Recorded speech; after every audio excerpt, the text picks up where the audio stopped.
This is our community's house. We are all guests in it here to serve our community. My name is Mike Little, Mayor for the District of North Vancouver, and the pleasure falls to me to welcome you all here to our regular meeting of Council for Monday, June 27th at 7 o'clock. Apologies for the late start. We had an earlier meeting of Council that ran a little bit long, and so we're delayed by about 10 minutes starting the regular meeting. This meeting is being held in a hybrid format, which means that all members of Council, the public or staff can participate in the meeting either virtually or in person here in the Council chamber. But you can see that we're getting everybody up on the screen. We have full Council tonight. All 7 members of our Council are participating in the meeting. We have an agenda, Council, that's been circulated. Are there any errors or omissions from the agenda as presented? So moved. Hearing none, moved by Councillor Murray. Is there a seconder on the matter? Second by Councillor Back. We'll call the question. All those in favor? Contrary minded? Motion carries. Okay, Council, we do have a public input period at the front end of our meeting. We reserve a period of up to 30 minutes at the front end of every regular meeting of Council for members of our community to share feedback with us. And we do have a list that's been circulated ahead of time, people who have signed up with the clerk's office. I'm just going to grab that list. You grab that list, or is that? Oh, there it is. It's under my book. And but we do preserve a period of time up to a half an hour. So once I get to the end of this list, I'll ask if any other members present here or people participating virtually have a concern that they'd like to add to that time. As it is right now, we have 3 members of the public signed up to speak at the front end of the meeting at this point, and so expect we should be able to hear from them and potentially others if people are interested as well. The first person that I have is Kazia Lever joining us virtually, followed by Harrison Johnston. Kazia Lever, can you hear me? Check again. Mike.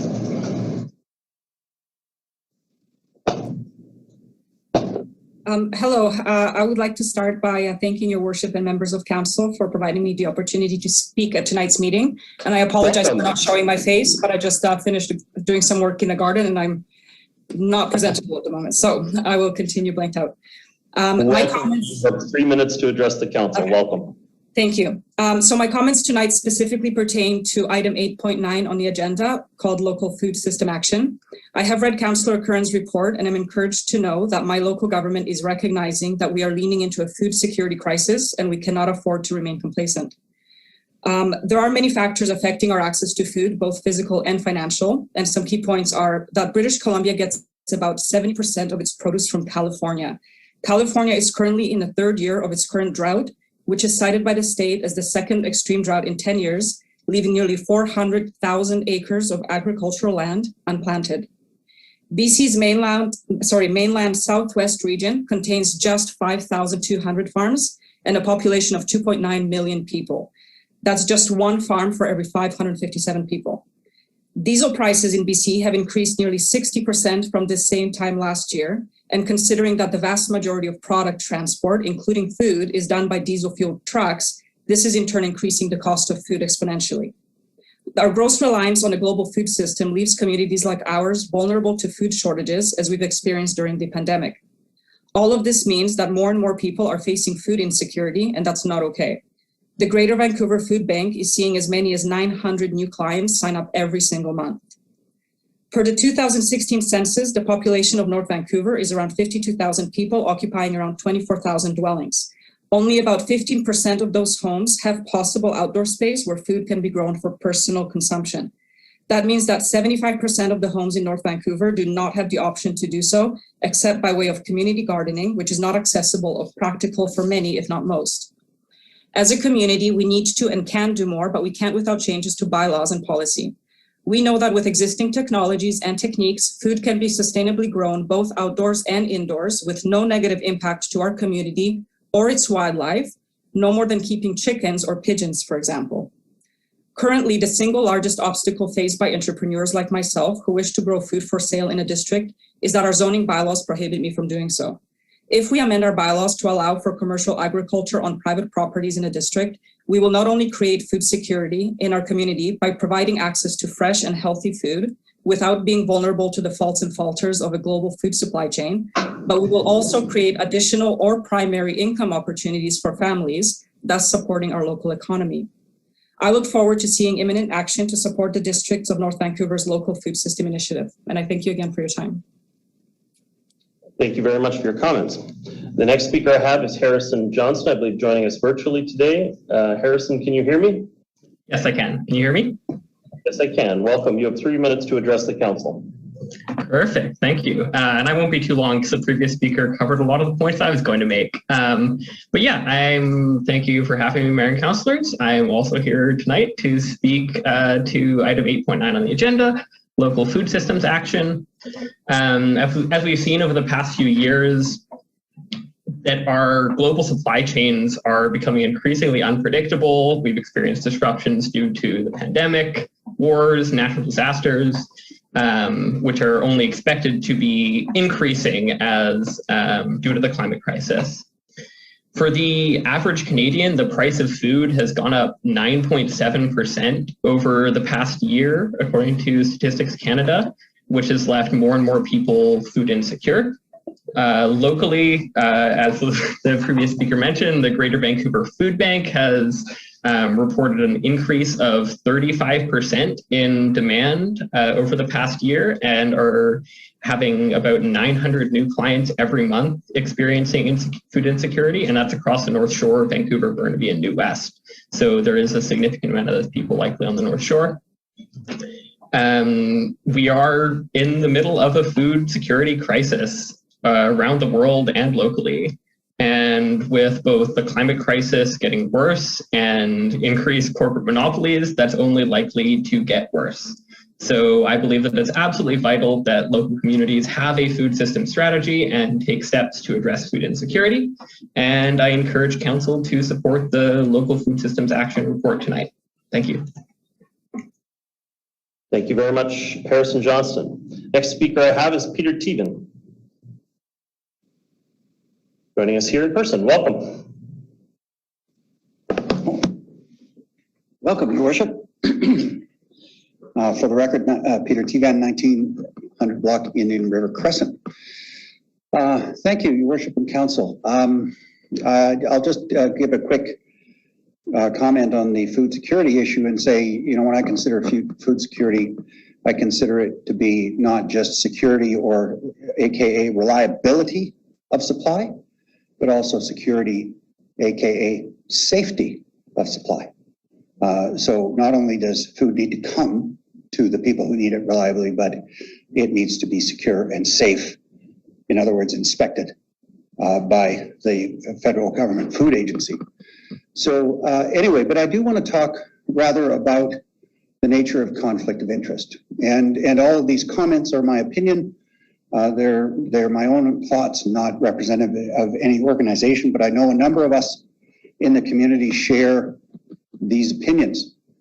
And notwithstanding the fact that the provincial courts, according to my knowledge, have tried one case since the campaign finance law changed in 2018, and their judgment was that campaign finance donations did not constitute a pecuniary interest. I submit to this council that the opinion of the public and the will of the people of British Columbia is not of that opinion nor that mind, and I think we will see further changes. I'll speak for myself because most of you in council know that I've declared that I intend to be a candidate in the October 2022 local election for a position on council. And I will echo, you know, a year or two ago, I spoke in favor of a development, and the developer thanked me for my input and said that they would be happy to support me in the future. And I said to them, and I said to the public at the time, and I say to the public now, if you think that I have a valuable voice to be at this table in the future, and you have an issue to bring forward, please do not donate to my campaign, because I will recuse myself. Because I believe that that is the entirely appropriate action when any elected member of this council, or even your worship, received campaign donations from somebody who sits at this table asking for action on behalf of this council, the proper action is to recuse yourself. The improper action is to acknowledge the conflict of interest, sit at the table, debate, cast the deciding vote, and then miss the public hearing. I don't think you could demonstrate a closed mind more if you wanted to. So I would invite. You're getting fairly specific, Mr. Teven. Okay, I'll try to stay generic. I would prefer if you were. So let me get back to the generic, Your Worship. Yeah, I would expect that any member of council who ever missed a public hearing and intends to vote on that matter to reinforce the confidence of the people by demonstrating they have taken in that input. Thank you. Thank you very much, Mr. Teven. I want to say, I think the legal obligation is that they make themselves aware of the minutes of the meeting. It is actually optional to preview the video, but I think the video happens to give you a lot more information than the minutes necessarily do. And so I would encourage all members of council, it is on their conscience, but all members of council to get apprised of the information in the public hearing process before participating in future decisions. Thank you for your comments, Mr. Teven. Okay, next I have a virtual hand from Hazen Colbert. If we can move Mr. Colbert over to the main meeting. And would anybody else like to address the meeting? If you're participating virtually, just raise your virtual hand and we'll have the clerk's department move you over to the regular meeting. So I'll just check in. Mr. Colbert, can you hear me? Sometimes it takes a moment to move people over and get them connected. Check in. Mr. Hazen Colbert, can you hear me? Mr. Mayor, I can hear you. Welcome. You have 3 minutes to address. My name is Hazen Colbert. You all know where I live, the 1100 block of East 27th. Just a point that I would mention, Mayor Little, you stated that a person can vote on a matter in front of a public hearing as long as they've reviewed the minutes of the public hearing. In fact, the legislation reads they must read the public hearing book, which includes the minutes and the written input of all the people that provided written input to the public hearing. So you are correct that they don't need to review the public hearing video, but they are required to review the entire public hearing book, including the written input. I'm going to go on now, and I'm going to speak to the food insecurity issue, which is I agree with the person presenting the resolution. This is in fact a very serious issue, but it's very important that when we look at the food flows in Metro Vancouver, that we have accurate information with which to make decisions. So what I did today is I went to Metro Vancouver's database and their reports because they do some really good analysis. Interestingly enough, 78% of the vegetables that are consumed in British Columbia, not the fruits, the vegetables, are actually sourced within the province. 78%. 34% of the entire supply of BC food, including everything, is actually sourced from within the province, and over 60% from Canadian sources. Where we do have a problem, one other thing I wanted to say is that Metro Vancouver and BC are, believe it or not, self-sufficient in this, and I'm quoting from the report, self-sufficient in the supply managed commodities, which are dairy, poultry, and eggs. Now, for any of you that know the supply management paradigm in Canada and in BC, you'll recognize there's a reason for it, and that's why Metro Vancouver and BC are self-sufficient in those commodities. Where we are very dependent is on the United States with respect to fruits. We actually have a backup strategy that works very, very well with respect to vegetables. They come from Mexico. But as we're looking at this issue, let's be very clear that we don't use a broad brush, which takes a great deal of resources, when what we need to be focused on is food security with respect to fruits, and that is an important issue. Finally, the one thing I will mention locally is that we actually, believe it or not, because the OCP has not been adhered to in a number of locations, we have a nutrition desert on the North Shore in the district of North Vancouver. It's in Lions Gate. It's in the Lions Gate Town Center. We need to address that. And thank you, Council. Best wishes tonight. Thank you for your comments, Mr. Colbert. The next speaker, Corey Koss, raised his virtual hand. Dr. Koss, can you hear me?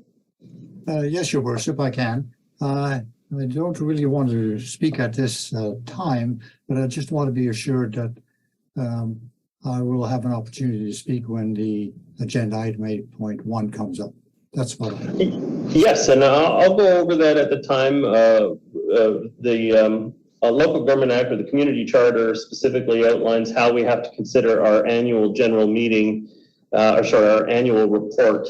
And in it, it has its own separate public input period. And so when that item comes up on 8.1, there's a separate list, and anybody else wishing to speak to that item is welcome to speak to the annual report specifically at that time. So thank you for your comment, Dr. Costa. I was going to clarify it at 8.1, but you're right, it probably makes more sense to clarify it at the front end of the meeting.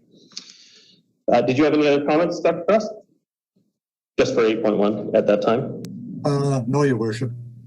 Okay, we still have some time. Any other participants wishing to speak? Okay, seeing none, I'm going to move on with the agenda this evening. And that is where we're at right now. Oh, sorry, we have a delegation first. We have Ms. Clara Bradley from CIVIX Canada, and welcome, come on up. And a delegation is a bit of a departure from our normal public input. What happens during a delegation is a nonprofit organization or community group comes in, and they're allowed to speak for 5 minutes, but then it prompts a question and answer period where council can ask clarifying questions about the work that they're doing in the community, and so there is an opportunity for question and answer after from the council. But at this time, welcome. You have 5 minutes to present to the council. Thank you. And I have some slides. I see I think they're on the computer. I can just bring them up. Here is that. We're just going to switch over to that source. There you go. Sorry, thank you, Your Worship. You'll need to share a screen through the Zoom meeting there, so I can assist you if you do need any help. Sure. Actually, I think I've got it. Yeah, thank you.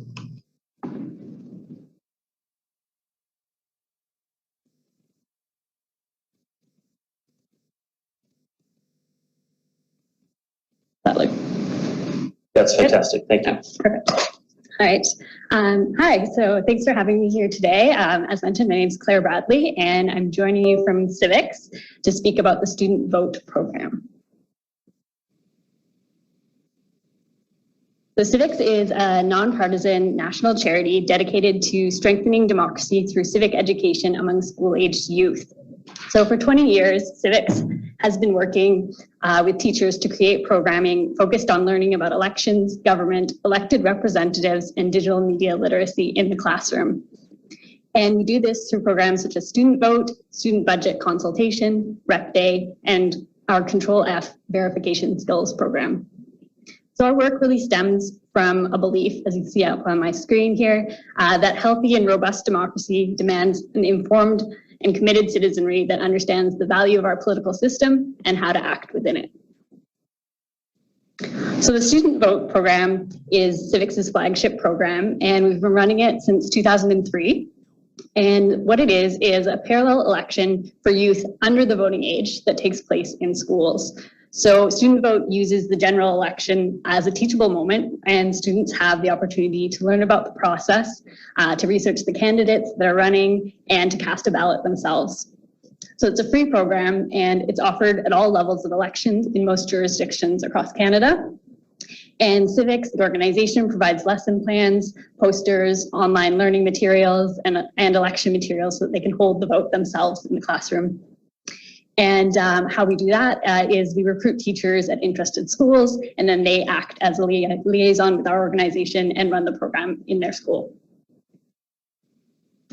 So just to highlight kind of where we're coming from as an organization with this programming, CIVIX creates programming in a way that we're aiming to create learning opportunities that are experiential. So it's a focus on learning by doing rather than through just reading a textbook, for example.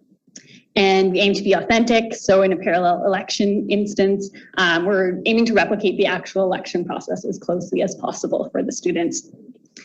And in aiming to be cross-curricular, we create learning materials that are applicable to a variety of classroom contexts.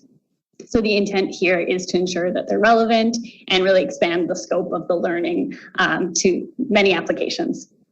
And then I just want to reiterate that we are a nonpartisan organization. So in all the work that we do and all the materials that we create, we recognize that when we're working in a political space, it's incredibly important for our credibility as an organization to refrain from aligning with any particular political party or to push a particular view. So to give you a little bit of context about why we think this program is a good idea, I can just kind of highlight a few of the outcomes that we have come to see through our work. So we found that it produces a number of positive outcomes, such as improved critical thinking skills, increased knowledge of politics and elections, increased confidence in speaking to family and friends about politics, and an enhanced sense that voting is a civic duty, as well as greater intention to vote in the future. So just to dig a little deeper into those, so you know I'm not just saying that off the top of my head. We have conducted independent program evaluations that consistently demonstrate these outcomes to be true. And following the student vote program that we held during the 2019 federal election, which was our largest ever program, we had 1.2 million students casting ballots across the country. The independent evaluation found that over 90% of educators agreed that student vote materials and activities had an impact on key measurements, such as the outcomes that I highlighted for both elementary and high school students. So we can see 98% of teachers reported that the program increased the knowledge of the electoral process, either somewhat or significantly for their students, as well as increases in political interest, political discussion, and critical thinking as well. And I also want to highlight that 99% of the educators that responded to this survey said that they would participate in the program again. So to bring it to North Vancouver here, the end of my time here, schools in the District of North Vancouver have participated in the student vote program across 7 federal elections, 5 provincial elections, and 2 local elections already. And in 2018 local elections, we had 18 schools in the District of North Vancouver that registered to participate, and over 1,000 students cast a ballot. So we'd really like to see this happen again as we're going into the fall local elections, and that's why I'm bringing that to you today. And I just wanted to say thanks for your support in the past of the program, and we're looking forward to working with you again. Thank you very much. I'm going to move receipt of the delegation. Is there a seconder on the matter? Second. Okay. I mean, the big question we want to know is, do they get it right? Because I think I participated in 2 civics and they got it right both times, once at a federal and once at a local government level. And I believe the student program picked the winners in those cases. But do you have statistics more broadly? Do they have the same kind of impression that parents, when we go to all candidates meetings, they get left with? Yeah, that's a great question. And when we get often, I don't have exact statistics. I don't know that we've done an analysis across the board, but we do find that it is often very similar. It may not, in the instance of maybe a federal or provincial where there's political parties, they may not get the exact breakdown, but often we do see it does end up being quite similar, but maybe the minor parties will have a more significant share. But for example, in the past federal election we just had in the fall, they did also elect a minority Liberal government. It's very similar to how it played out. However, I believe the NDP came in second in that one. So kind of after the winner, sometimes it shakes up, but it's not always the same, but people are surprised how close they do get it often. And I mentioned that one of the things that we see is that students do go home to their families and talk about the election issues and the candidates as well. So maybe that's one of the contributors to that, is that they are having those conversations with people that are of age to vote. But I think they're also, they do their own research and they make up their minds. So we see the outcome of that. Great, fantastic, thank you. Councillor Murray, you were the seconder on the matter. Thank you, Mayor Little. Thanks for your presentation. I was going to ask you how many schools. So that's the 18 schools. That's a mixture of public and private schools in the district of North Van? Yes. Yes. Yeah. Okay. And is there more elementary schools that take part? Or what's the split between secondary and elementary? Yeah, I don't have the exact breakdown for District of North Vancouver specifically, but typically in our programs, we do often have a higher number of elementary schools take part. But we do find that we'll have at secondary schools, there may be a larger number of students at those schools participating. So typically, as I mentioned, the program is grades 4 to 12, but there are connections, especially around grade 5 and grade 10 with the civics curriculum. So those are two major age groups that we see a high percentage from. Because that would be part of their education as opposed to a teacher having interest in the program and then bringing it in on their own. Yeah, so they're learning about government specifically is in the curriculum in those age groups typically. So it's a very clear tie-in, but as I said, we encourage cross-curricular connections. And we do often see some teachers or some schools will just be one class participate, and then some schools they'll want to involve everyone. So there's a range, and we're flexible and open to that in how they administer the program. That's great. I've taken part in two. I think both at Dorothy Linus elementary school, and they're always great fun, and there's really great questions coming from these little tiny people, and they're very inquisitive, and it's great. Would you go to groups like the Scouts and Girl Guides and Brownies? I have done I have done programs with them as well over the years in regards to civic politics and met with them and talked about it, but it might be another way to outreach into the community because they're always, they look for badges that they take part as part of their service. Are you open to that as well? Yeah, we are. We do have community groups such as Scouts and Guides do sometimes take part and register. Our main mode of outreach is through our teacher network, right. But we do have community groups participate as well, and as they're free to register. Yeah. Great. Thank you very much for your work. Thank you, Councillor Murray. Councillor Back. Thank you, Your Worship. And mine's just a brief comment to say thank you very much for your work in doing this. I participated as well in the 2018 election along with Councillor Murray and I think a number of us around the table. I got to speak at a couple of different elementary schools, and I have to say that some of the most thoughtful, interesting questions that really made me pause and think about how I would answer came from the students that I talked to. So it was really enjoyable for me to take part in it. Anything we can do to motivate students, young people to discuss politics is a good thing. My own family is not a great example because the kids in my family talk a lot about politics around the table, but I know, in the community, anything we can do to support this, we should be doing. So thank you very much for this and your ongoing work. Thank you. Thank you, Councillor Forbes.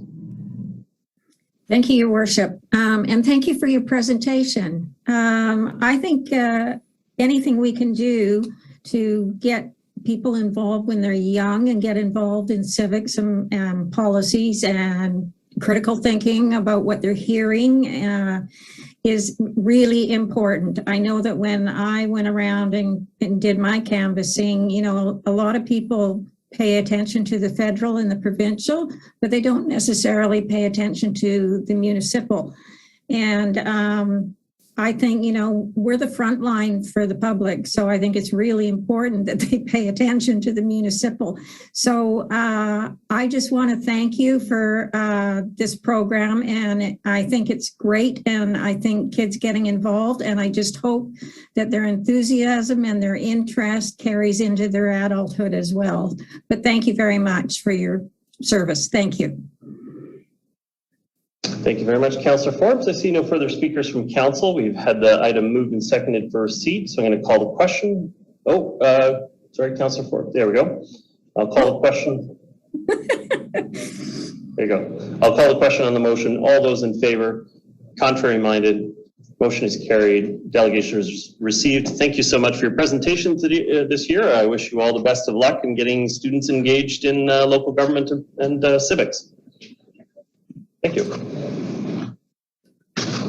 Mayor Little, are you going to entertain a consent agenda for a few items on the agenda given the annual report? If not, I'd like to suggest one. Councillor, I haven't gone over the list for that, so if you want to suggest one, we can do that. Sorry, which items are you? Well, I was just saying, I mean, the annual report's 8.1 and Mr. Cost is going to be coming forward. I was just going to recommend 8.2, 8.3, and 8.4. Yes, okay. Those two of those items are up for adoption and one of them is up for issuance of a development variance permit. Would any member of council like to withdraw one of those items? I was going to second. Okay, sorry. Seconded by Councillor Back. Would anybody like any of those three items withdrawn for discussion? What's happening is a consent agenda is where all members of council have considered the matter, don't need further information to make their decision. And since two of the items are up for adoption, there's no debate on those anyway. And so Councillor Murray has presented a consent agenda, and as long as no member of council wishes to withdraw an item from it, then all three items will be considered as given consent by the council as passed. So I see nobody wishing to withdraw one of those three items. And so I'm going to call the question on the motion for the consent agenda presented by Councillor Murray. All those in favor? Contrary minded? Motion carries, and those three items, 8.2, 8.3, and 8.4 are now passed. Okay. We now move on to the, sorry, I have several minutes. Don't worry, clerks are getting nervous that I'm going to zip on by the minutes. We have three sets of minutes that have been circulated with the council package for May 9th regular meeting of council, May 30th regular meeting of council, and June 7th meeting public hearing. Councillor Murray, was that a move to all three? Yeah. Is there a seconder on the matter? Second. Seconded. Councillor Back, call the question on the matter. All those in favor? Contrary minded? Motion carries, and all three of those minutes are now adopted.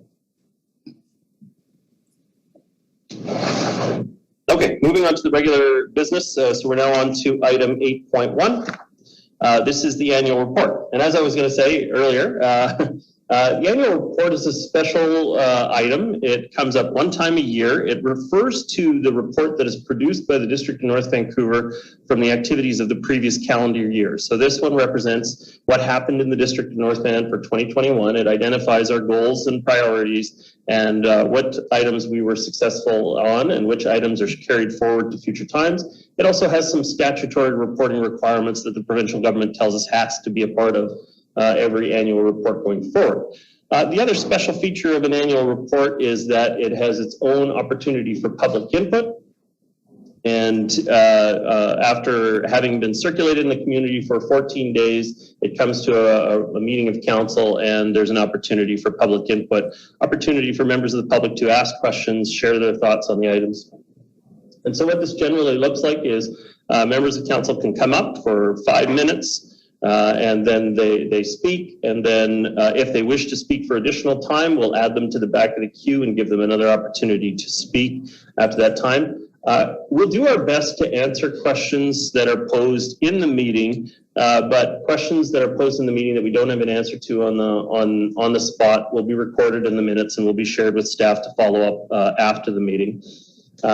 This meeting, the annual report has to be presented to the public by June 30th of every year. So we are kind of at the last public meeting before that time. And so we do have to have it considered tonight. We do have it at the front end of the meeting.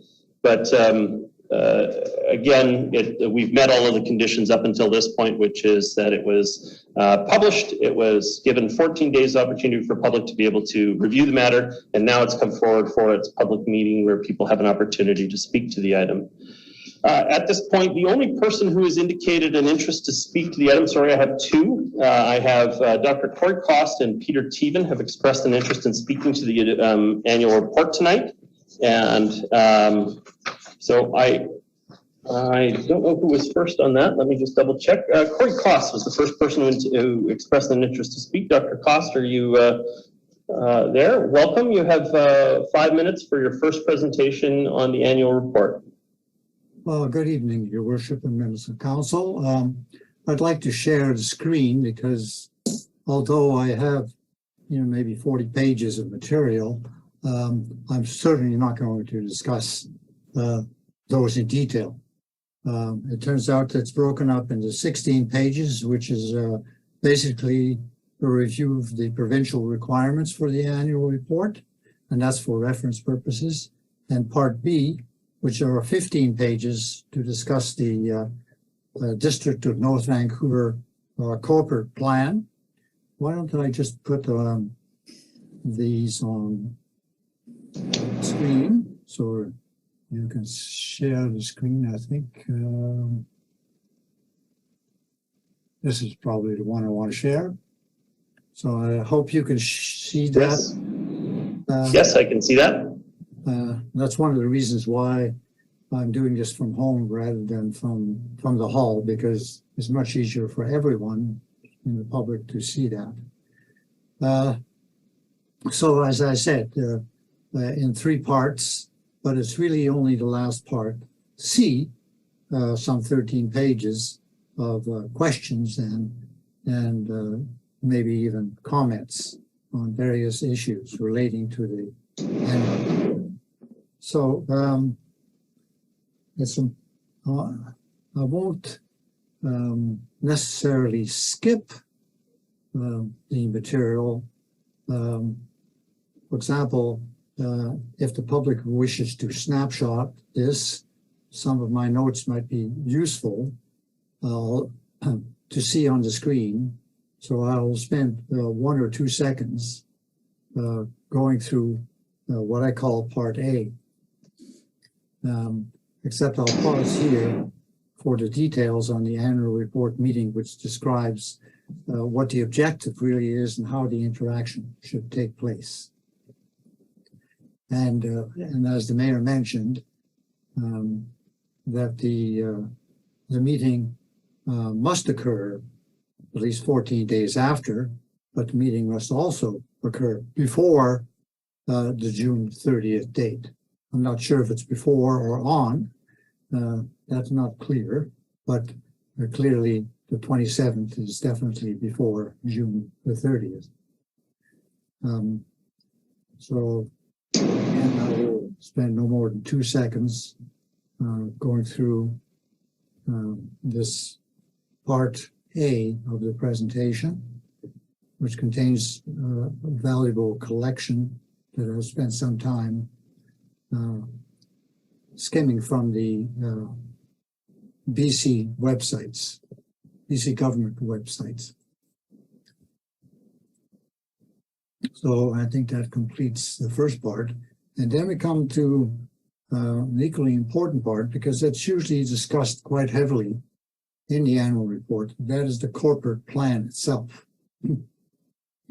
I had some difficulty finding the corporate plan. If you don't know exactly where it is, you will not find it readily by typing in keywords like corporate plan. But if you go to Google and ask the District of North Vancouver corporate plan, you will actually find it. And therein will come one of the points that I want to bring up in Part C of the presentation. Again, we can skip fairly quickly through these slides. If my presentation becomes truly part of the record, the PDF file should be easier to go to than actually going to the screen.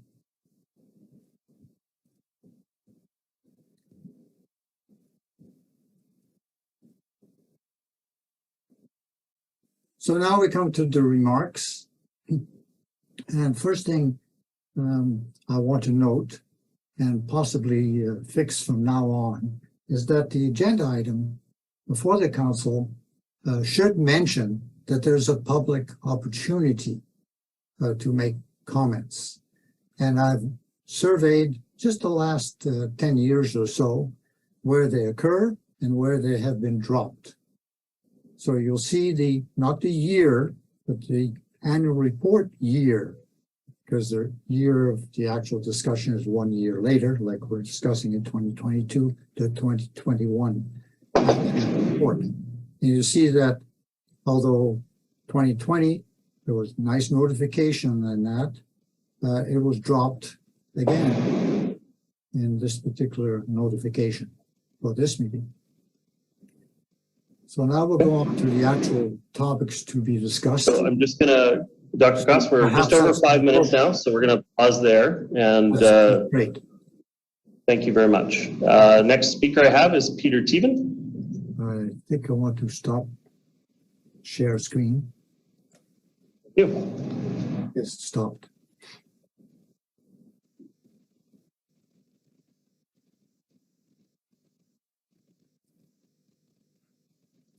Thank you, Your Worship. Welcome. I thought he was on a roll, but that's okay. I'm sure he'll be back. Well, I've already read my general address for the record, so I probably don't need to do that again. I think this is my 4th annual report that I've commented to you on. And I have to confess to you, I'm going to kind of speak generically because I haven't had time to more than skim the report. And is it because of time? No. It's because I'm getting so disillusioned with the process that I see it as a waste of time. Every year, you, council, have seen the amount of effort I've poured into reading, breaking down, analyzing, presenting to you all.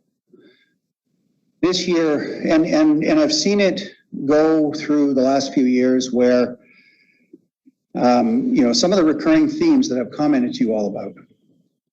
I regret the number of times we come to a council meeting with, and I will use these words considerately, so if you flinch at these words, come and ask me why I say this.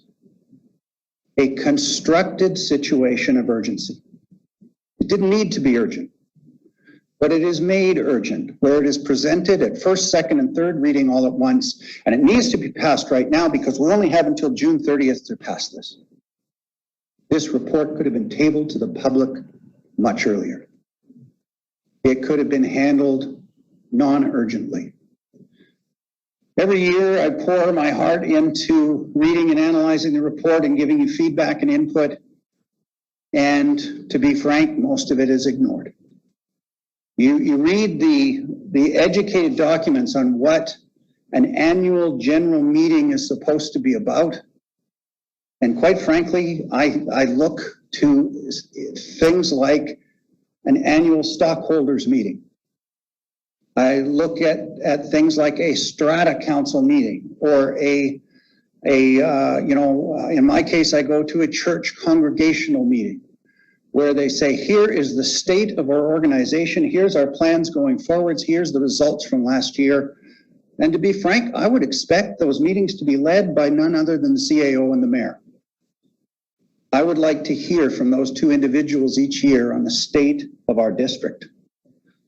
And every year, we compact the process down further and further and further until there's very little time for comment. And the idea that is enshrined in all the education from UBCM to other organizations, Dr. Koss can give you citations on who says this, that even the auditors of the Corporation of the District of North Vancouver should be at this table tonight, and the public should be entitled to look those auditors in the eye and ask questions and get answers.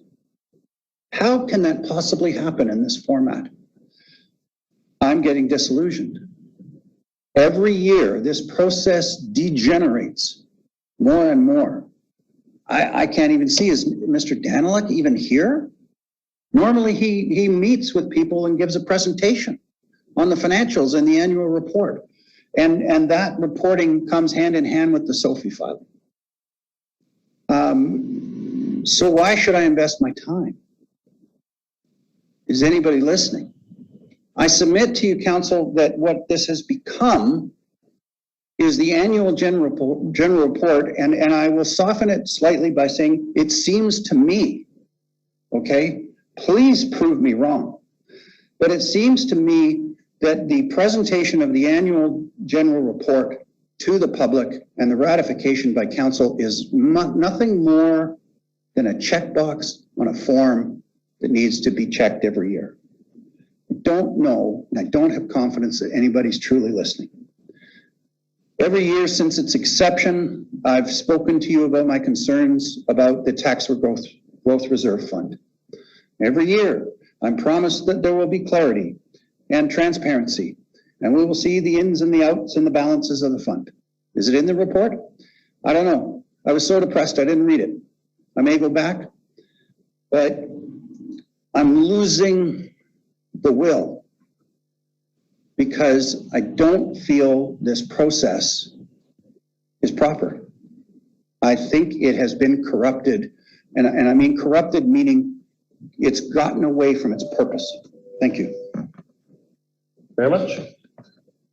Would anybody else like to speak a first time?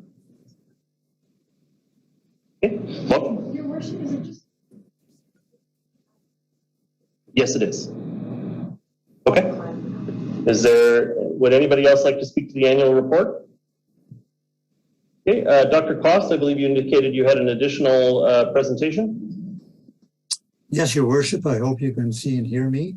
And Yes, I can. I'll put back the share screen again. I think this one here should be shared. So I just want to, although I went through it barely before, I think this is an important part of what this meeting is really all about. This is just quoting from the BC government's website. The primary purpose of this annual meeting is to provide a forum to allow citizens to ask questions on the report and other matters. It's important so that it's not just about the annual report, but any other matters.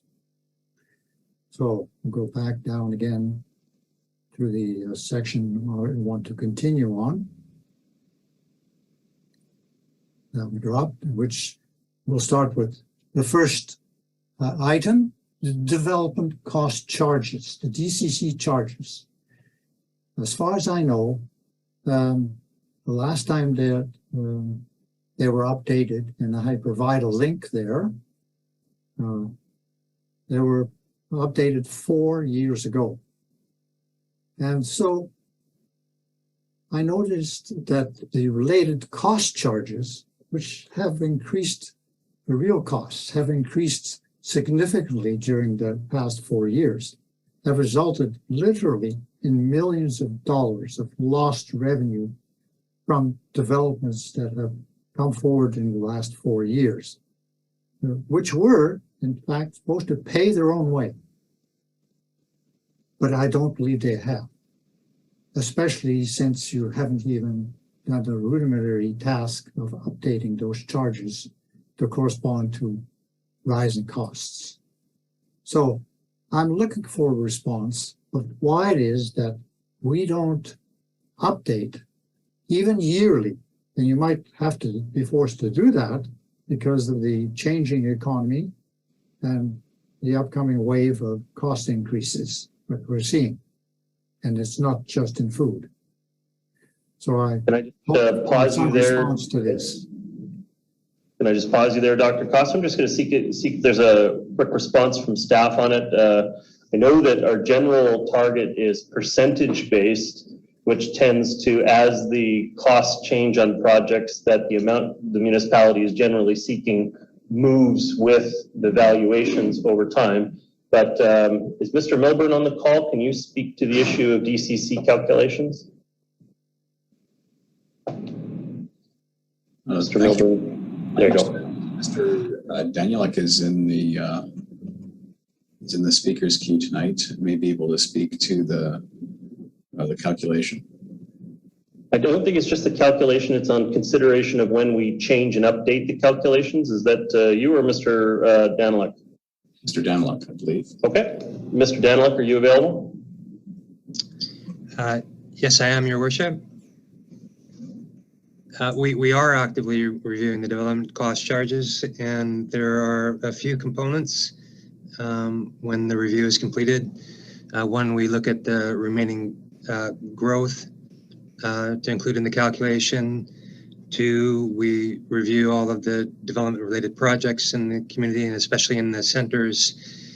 And three, we go through an analysis to apportion the charges and develop the rate calculations. So we are actively reviewing the development cost charges and anticipating bringing forward an update to council in the near future.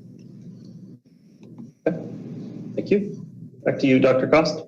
Yes, Your Worship. Well, just to tell you that, not that you're wrong, but those development cost charges are very specific, so many dollars per square foot, and that's fixed for the last 4 years for different items. So you can look up the reference there and see the table that's supposed to fund new developments. You're correct. I was including CAC in that, which typically DCC is a different thing. That's definitely in proportion, Your Worship. Yeah. The full pre-COVID citizens' rights of local and regional authorities should have been reestablished again as the situation allows. But in fact, we're seeing the opposite occurring. We have no right to hold meetings at the library rooms, which are empty.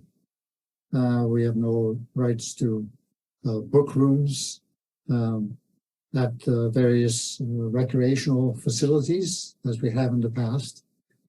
And so I see us not having reestablished the traditional rights and needs of our citizens. In fact, I seem to see the opposite occurring.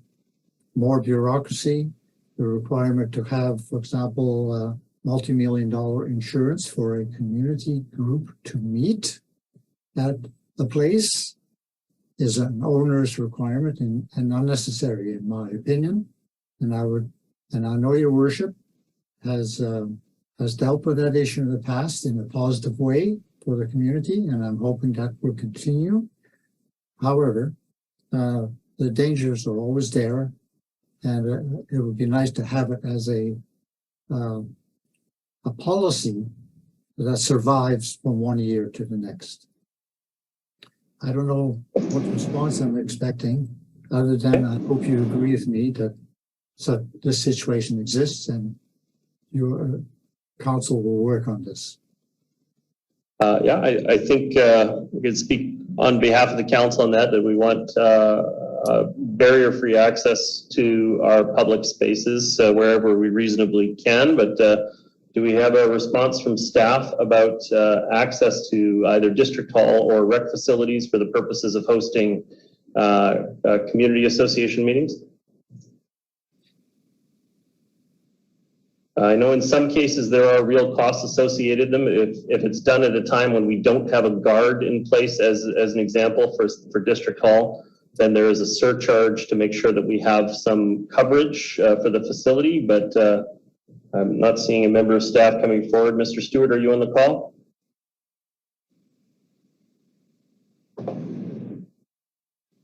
The challenges of having hybrid meetings sometimes. Anyway, Your Worship, that's no impediment to actually be charged because there's a mechanism for actually getting the money rebated. Right. So it's just an unnecessary two-step process. But, you know, if that's what's required, that's okay. We're here to also serve the community. You know. Now, part 3, accessibility and transparency of the revised procedures. there are definitely, and this is an example of a hybrid situation, these procedures are rather unknown to many of our senior citizens. Not just, well, it seems that the way to get informed is by the internet access or through the local newsprint. But the local newsprint, which comes only on Wednesdays, also has failed to be delivered to every home that needs it.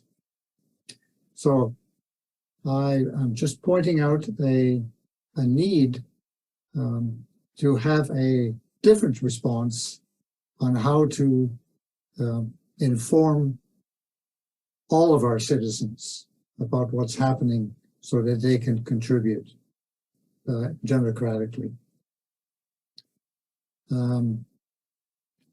I don't expect an immediate response, but perhaps some work behind the scenes to remedy this. So I'll go on to number 4. There appears to be a lack of a robust system of civic participation in public decision-making. And the lack of robust comes not only from 3, but just evidence that there's just not enough people coming forward to discuss critical issues. And what can we do to enhance the participation of everyone? Except for maybe one on Emery Place that I recall, the rest have been very benign and not very well attended. So we'll go on to 5. Despite the 2011 OCP embedded requirements, more than 10 years has now passed since the District of North Vancouver has had a full review of the OCP, despite that it says we should have that every 5 years. Are there really any plans to have a full review rather than just an action plan, which isn't really part of the OCP? Even after the action plan is adopted, it doesn't change the OCP in any way. So I would really like to see some way that the OCP gets updated before 2030 comes to us. Number 6, recreational libraries and other public services were largely closed or significantly reduced and the long-term impacts, especially on seniors, and I think I've already mentioned elements of this, so there's some overlap with this observation. 7, in spite of cuts to many municipal service, municipal taxes and fees largely remained untouched. It's kind of unfair to me. It's a matter of equity that the citizens, the residents, have paid the same taxes for the last couple of years, but gotten a lot fewer services. And I think that's not fair. We should have seen some sort of cut somewhere in this. I'm just saying maybe there's some excuses for this, but they were certainly not well published. Just why it is that we didn't cut municipal taxes and fees. The park space certainly was at a premium in 2021. It was heavily used, exacerbated by, however, decades of restricted expansion of the park space through low development cost charges. In previous discussions, I've said something of the order of $500 million to $1 billion was essentially poured into the hands of developers because we did keep the rates for additional parks in place. So again, in my humble opinion, growth is not paying its own way. And I seek some answer to the question, how are you going to remedy this inequity? It seems that our current residents are now paying for the lack of extra park space that was needed sorely in the last 2 years. I'll go on. Perhaps these ones. Yeah, if you want to continue on through the last couple of questions there, then I'm going to take a break. I do have a first speaker that's indicated an interest in speaking, so if you can. On the issue of temporary outdoor patios, many of them occupying public spaces, provided much needed boost, no doubt, to the adjacent restaurants. They were a lifeline, and I'm sure appreciated by both our residents and the owners and operators of those restaurants. However, moving forward, this public subsidy should be reviewed. Then on 10, the FCM and UBCM responses for municipalities to increase their authority and increase their autonomy from the provinces has seemingly resulted in just the opposite, with even zoning likely to be mandated, if you listen to some of the politicians, by the province of BC. How will we address this, this shift in power and the shift in community input that has always been needed and much liked by our citizens to have at public hearings on land use changes? So what protection processes are there in place? I see none if unilaterally the community charges a charter is simply scrapped or overridden, which was never to happen without proper consultation. But finally, for this page, the provincial law should be amended to capture the important role of municipalities in Canadian federalism, especially in the area of municipal finance. And I give a very strong reference, which I urge Council to read. I yield to your worship for a break. Yep, thank you so much, Dr. Koss. I actually have a first-time speaker, Hazen Colbert, followed by Peter Teven as a second-time speaker. Mr. Colbert on. Yeah, I think you can hear me, Mr. Rivera. Yes, I can. Welcome. I can hear you. Welcome. You have 5 minutes to add your comments. Yeah, I will need the 5 minutes. I'm going to speak about the financial reports from my own very detailed experience and try as I might. I don't want to really actually give you my background here, but I think it's probably helpful that I do. I worked for a Schedule I Canadian bank for a number of years, and I worked as an investment banker for a number of years. And between 1999 and 2005, I was responsible for creating that portion of the annual report that related to the investment bank.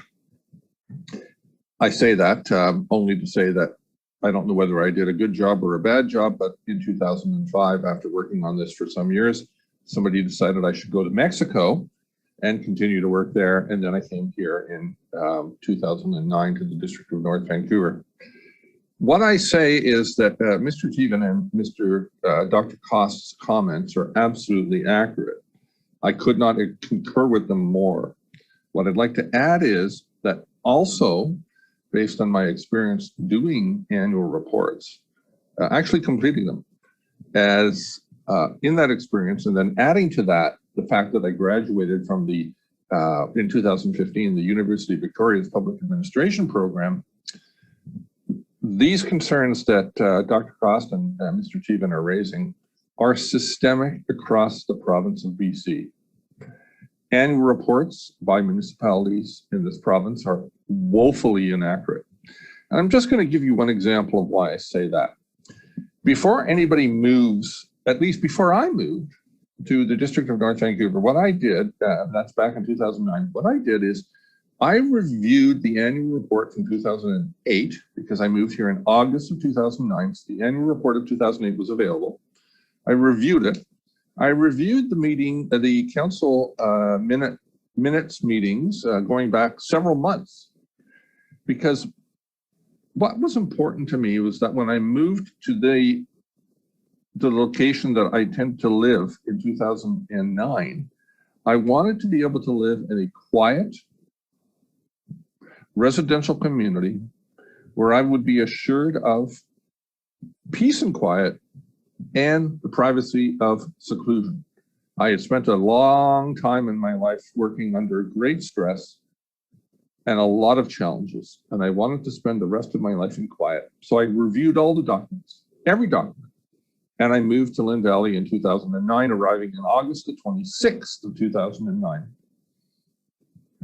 Not weeks after I arrived, all manner of, please excuse this expression, but I have to say it, all manner of hell broke loose.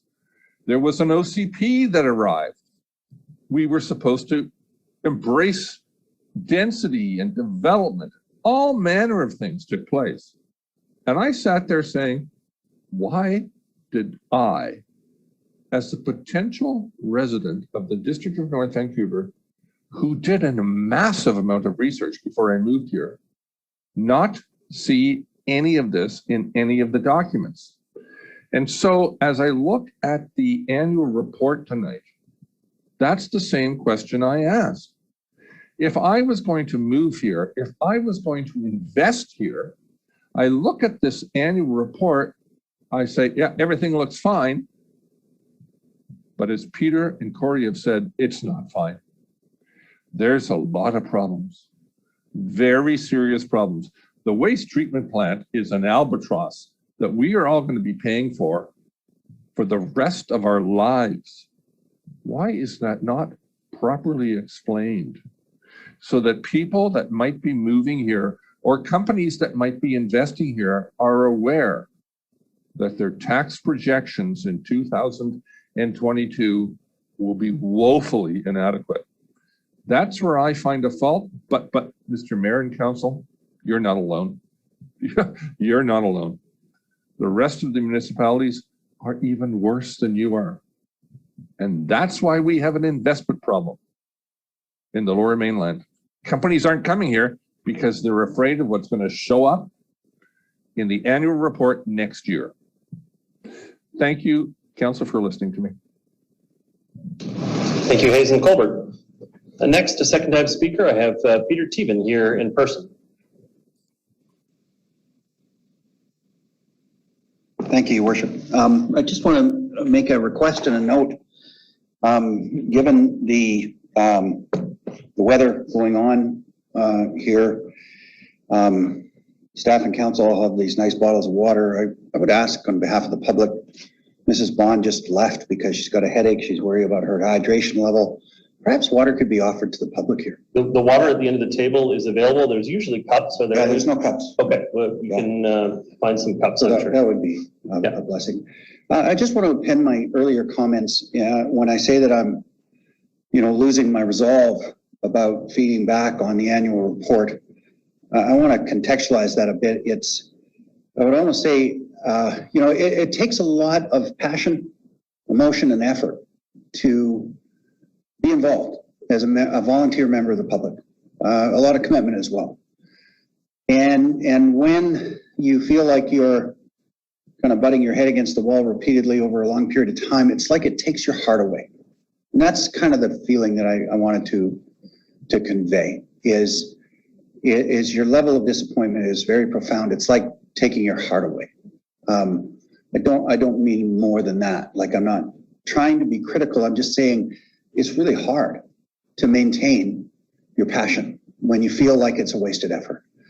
I do want to ask some specific questions that I believe are integral to the annual report. You will all recall the 2018 election. One of the biggest issues going on in the decision-making process at the time was the sewage treatment plant. At the time, I believe the figures, if I remember them correctly, were the budget was supposed to be $400 million. And we made the decision as a community that we wanted to step it up to $600 million in order to achieve tertiary treatment. And that was a subject of debate, whether that was a good decision or necessary one at the time or whether it was not. But I want to bring a couple of things, and my questions have to do with these issues. Number one, if you recall during the debate that this council undertook on whether or not to amend the building bylaw to require limits on GHG. You know the words that I think that is, so I won't repeat them for you now because we'll debate them. But I chanced to have a discussion with the public affairs representative from the gas utility company. And he said a very interesting thing that made me think about the sewage treatment plant. He said the following: we would have liked to be able or be allowed, maybe was his term, to bid on the excess gas / heat / energy from the sewage treatment plant. However, we were not permitted to do so. That waste gas or emission will go to Lonsdale Energy Corp. So my question is this, Dr. Cost, speaking to credentials a little bit, Mr. Colbert just, disclosed he was an investment banker and therefore knows a lot about financial statements. I submit Dr. Cost, being a retired nuclear physicist, probably understands a lot about the transfer of energy and other matters like that. We got talking about this and I said, no, we're not talking about waste heat. We're talking about methane that then gets burned to produce power. The question is, how does it get from the sewage treatment plant to Lonsdale Energy Corp's generation facility? I asked this question last year. I got no reply. Not verbally and in writing. I asked the question again. How will the waste energy, which you and I probably understand to be methane gas, get transferred from the hopefully one day complete sewage treatment plant to Lonsdale Energy Corp? Because Fortis BC would have paid us money to get it. The taxpayers would have benefited from that. They weren't allowed to bid. Now somebody has to build a pipeline to conduct that waste gas from the sewage treatment plant to Lonsdale Energy Corp, who will then sell that electricity and make money for the city of Vancouver. So I sure hope when somebody comes and digs up the District of North Vancouver streets to build a pipeline, that it is not the District of Vancouver taxpayers that pay. I do have one more question related to the sewage treatment plant. Would you like me to continue, sir? Yes, do you want, I mean, I'm going to give you a limited response to the question you just asked. I mean, it wouldn't be the district taxpayers paying for it, it'd be Metro Vancouver, which we are ratepayers into paying for it. But I can tell you that Metro Vancouver is seeking gas reclamation at all of its liquid waste facilities. There's a project that's currently proposed for New Westminster for the Anasis facility. And that is their goal, is to do gas reclamation wherever we can, also waste heat reclamation. So there's also a thermal effluent that comes off of the product that we can actually reclaim for district energy within a limited area around it, and we're seeking both. But it'll be through Metro Vancouver that those projects, they are not part of the Tier 2 funding, which is the locally assessed funding for the projects. So therefore, sir, will Lonsdale Energy Corp pay anywhere close to market rates for that energy supply back to Metro, which will lower our rates? I don't know what the rate is that Lonsdale Energy Corp will pay for it, but it will be locally consumed and locally used. And actually the single largest payer of the Lonsdale Energy Corp is the District of North Vancouver, because John Braithwaite Center is their single largest consumer, and we pay 66% of the operational budget for the John Braithwaite Center because it is a public rec facility under our partnership model. So we are both consumer and supplier in a sense in that agreement. So yes, we have an interest in the matter, but it's really through our involvement through Metro Vancouver that the rates are established. Not a very settling answer, sir, but thank you. Your Worship, Mr. Stewart? if I could comment, there was an open bid for that energy that was made, and Lonsdale Energy Corp is the only one that bid on it. So I'll just leave that for what it is.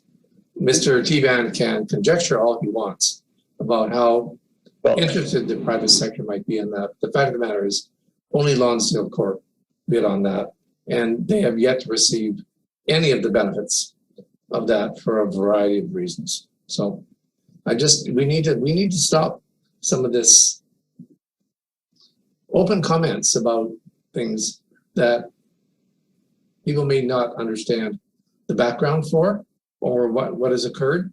And I appreciate it, and I appreciate the public being able to comment on that.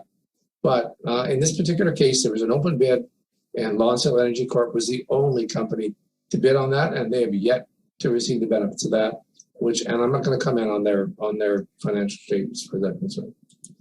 Okay, thank you, Mr. Stewart. I know the person at Fortis is a very high-level person at Fortis. He's no longer there, also, okay, by the way. But I'm not aware. Metro Vancouver has some pretty clear specifics on who's on eligibility for applying for their different contracts. But at this moment, I don't have a clear answer for you, other than to say that the rates are established through. But our overarching goal is to reclaim gas, reclaim thermal wherever we can, and reuse it in the community wherever it's cost effective to do so.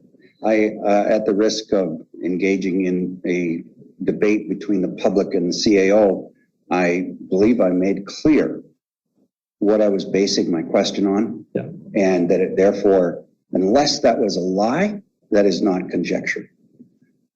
So my second part of the question is this. The original budget was $400 million. It was then intentionally and agreeably made $600 million. I was here at the meeting. You were all here when the CAO of Metro Vancouver came to present the Metro Vancouver growth strategy. I believe that was a workshop, was it? And then at that meeting, the CAO said, well, there was a few problems, but they were managing them. 24 hours later, the wheels fell off the bus and the project was complete disarray. What is the latest information? Because I do have some fairly reliable sources. At the risk of burning that source, I won't say, so you might qualify this as conjecture, but the information I have is that the sewage treatment plant will be complete 2 years from approximately now, and will top out at 1.5 billion, billion with a B. Now, I note from the annual report that our annual capital expenditures are about $53 million. 1.5 billion is 28 years of 100% of our capital budget.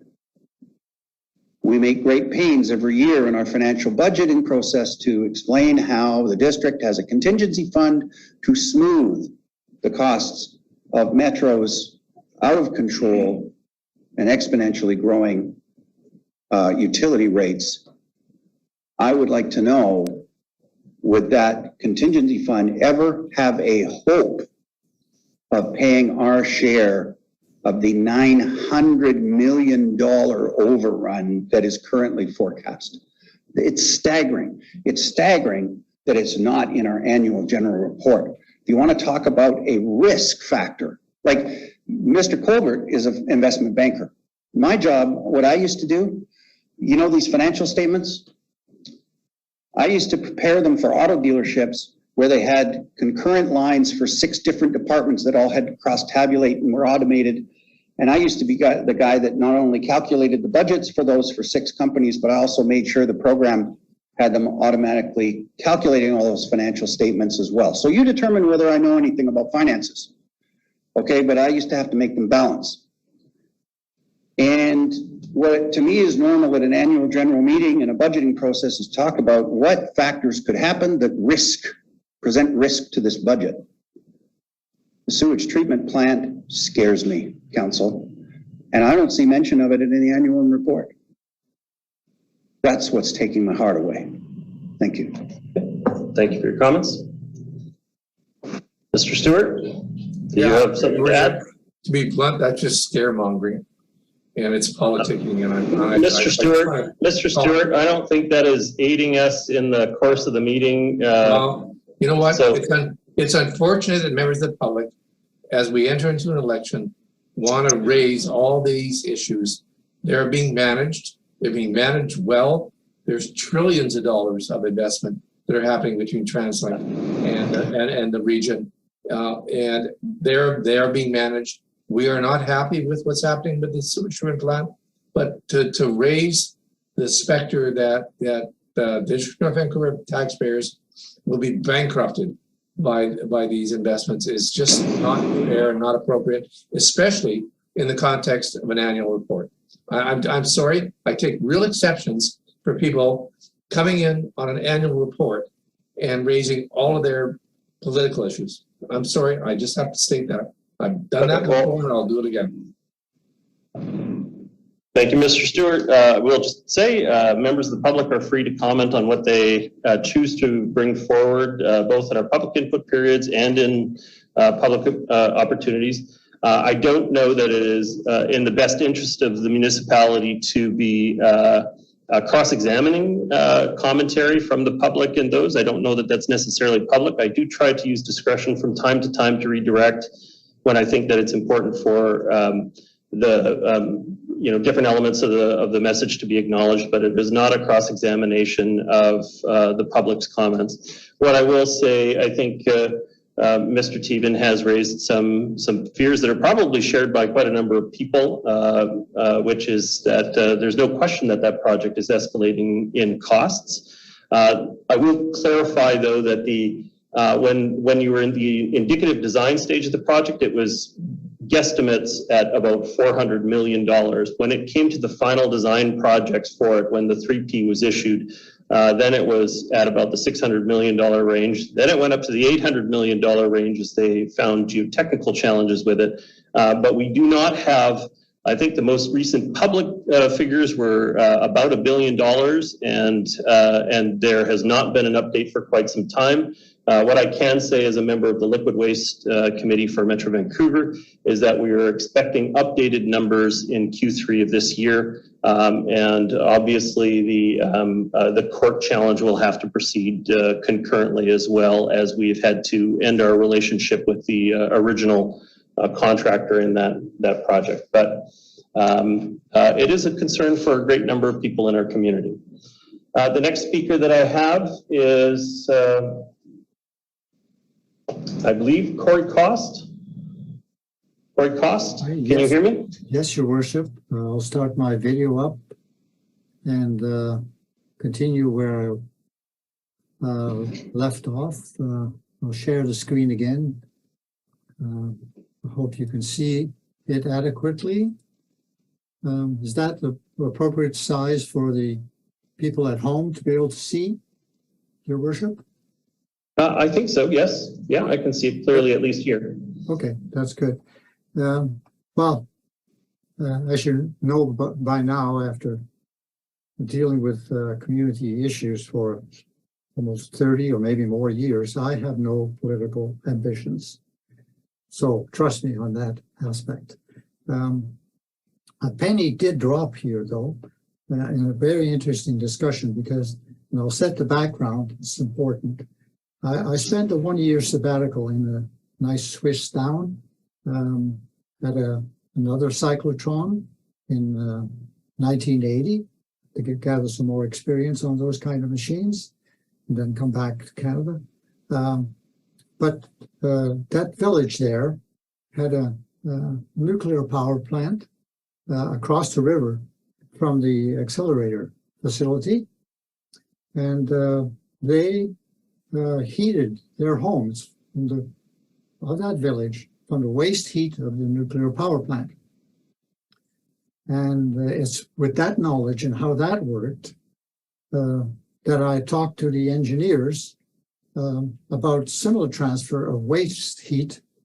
That was the topic of discussion from the newly proposed sewage plant to be under the control some distance away of the city of North Vancouver. I remarked from a simple calculation that I did the back of an envelope type thing that was unlikely to be economical, that your heat loss, thermal losses would be far too great, at which point the discussion abruptly ended. And now I can see why. It was never heat. It was all about the methane. And that never appeared or dawned on me that that was in fact the topic of discussion. So thanks to other members of the community, the penny has finally dropped on that issue. So now we know more as a result of the fact that we could have this kind of forum and meeting and discussion of issues that we never had an opportunity to discuss with each other in any other forum.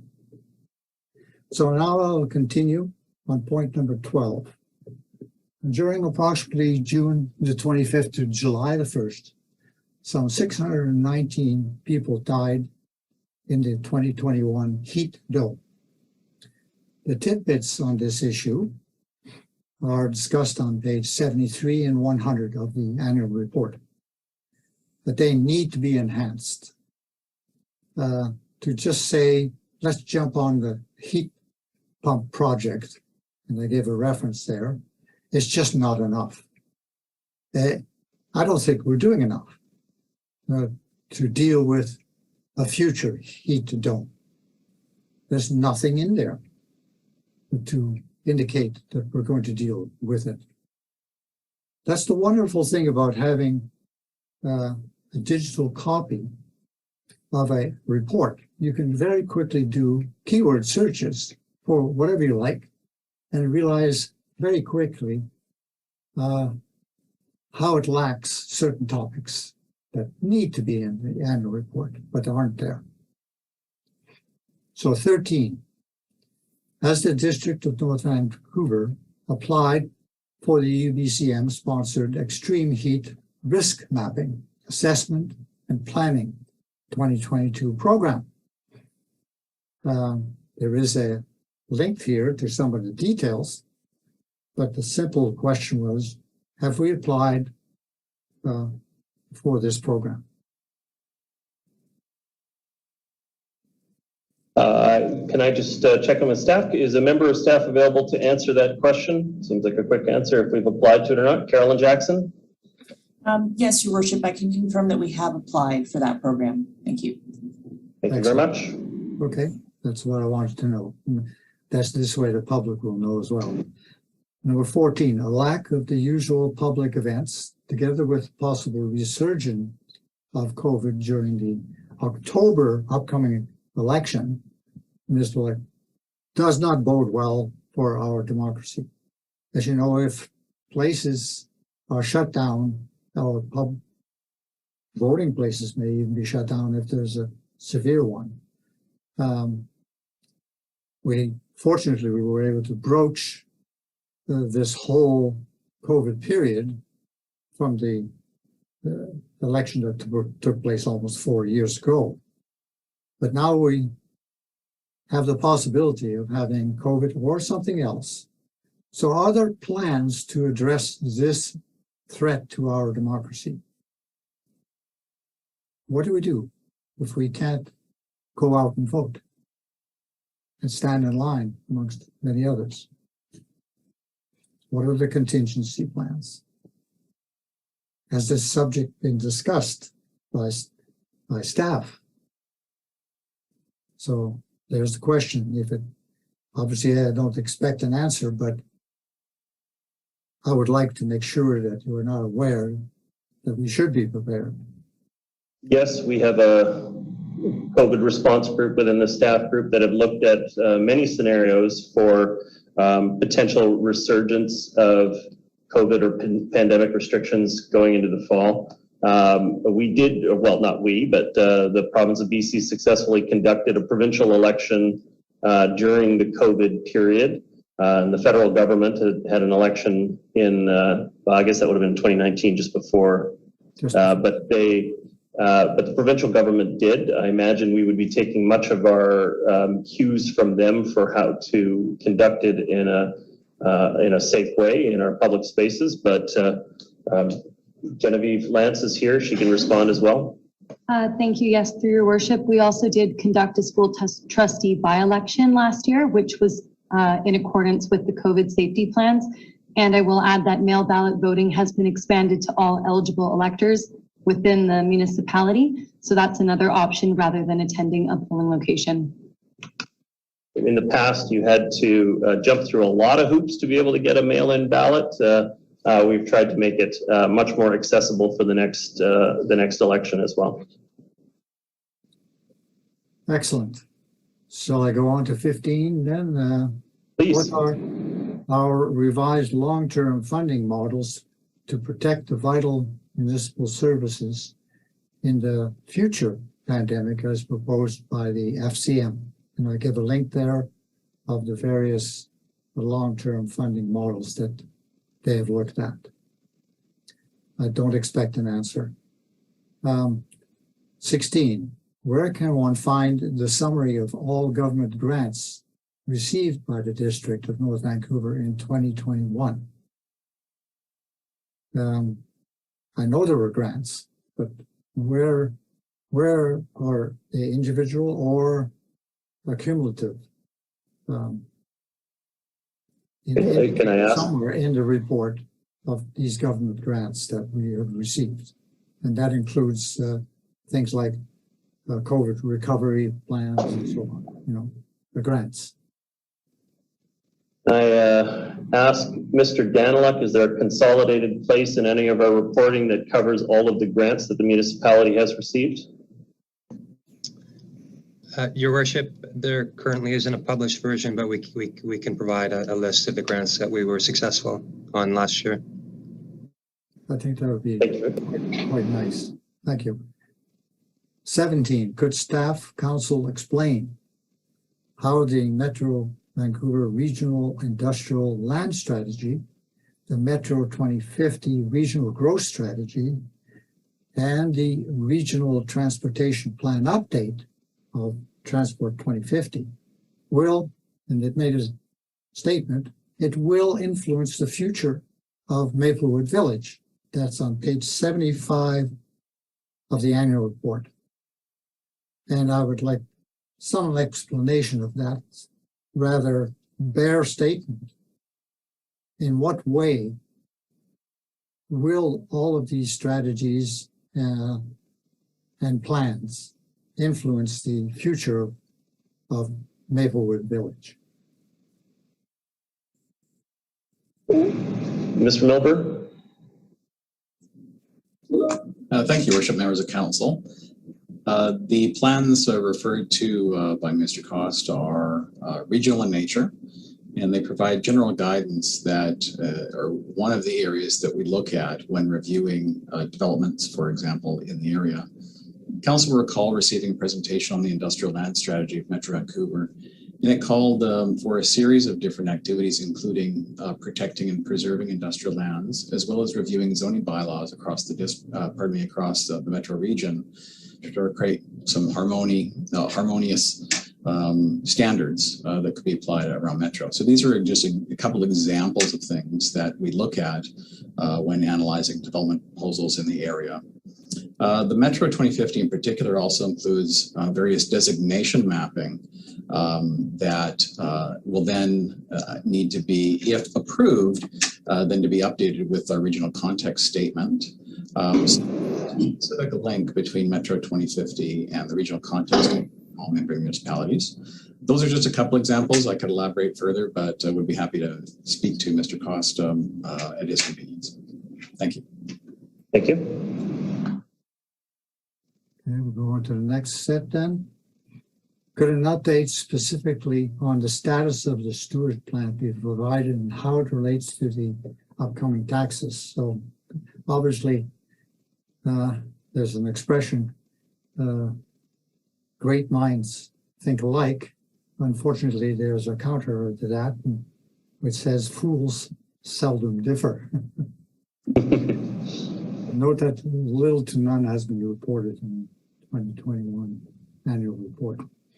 Now, as for the June 23rd retweet by a member of this council, are your cities engineers working towards the future of autonomous kids or autonomous cars? And considering that I bought a model that is slated to be upgraded to be autonomous, I thought I would make a comment to the following. I would hope that both would be the case.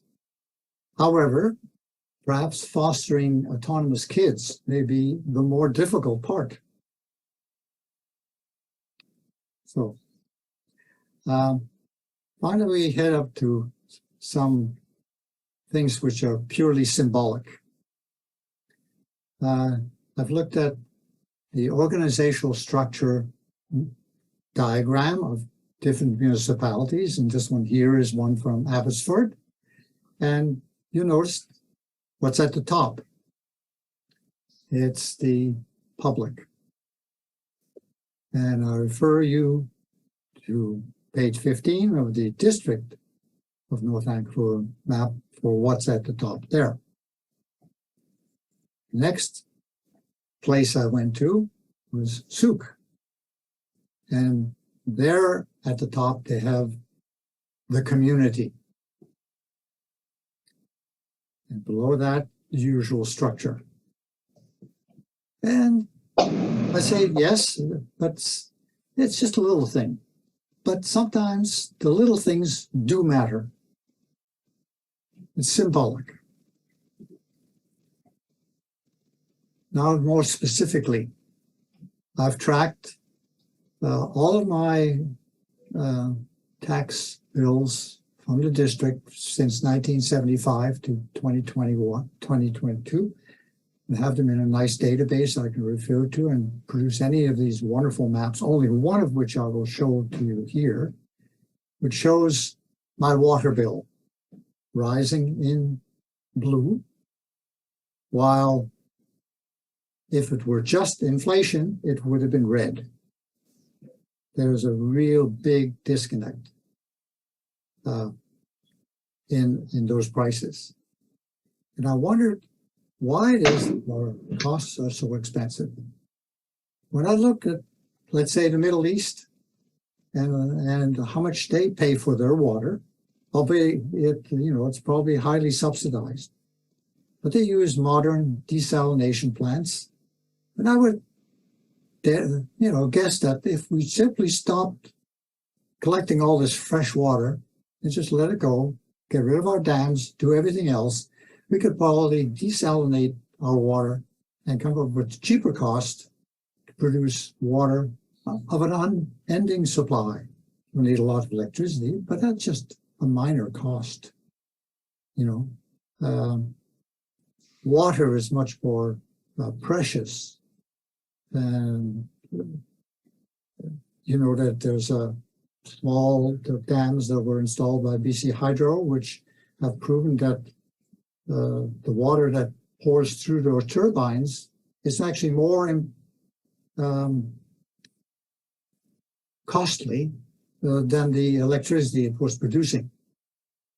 So you can see the trade-off here that probably no one has made. We've just gone on our way. We've got the dams in place, and we distribute all this water to the Lower Mainland. Although I'd be remiss to make the obvious remark, will we ever run out of water? And I would say, no chance. Harrison Lake is the water supply for the Lower Mainland in case we really need it. It's enough for 100 million people. And I doubt very much in any of our lifetimes looking forward, we will approach that kind of population in the Fraser Valley. Let's go on to the next one.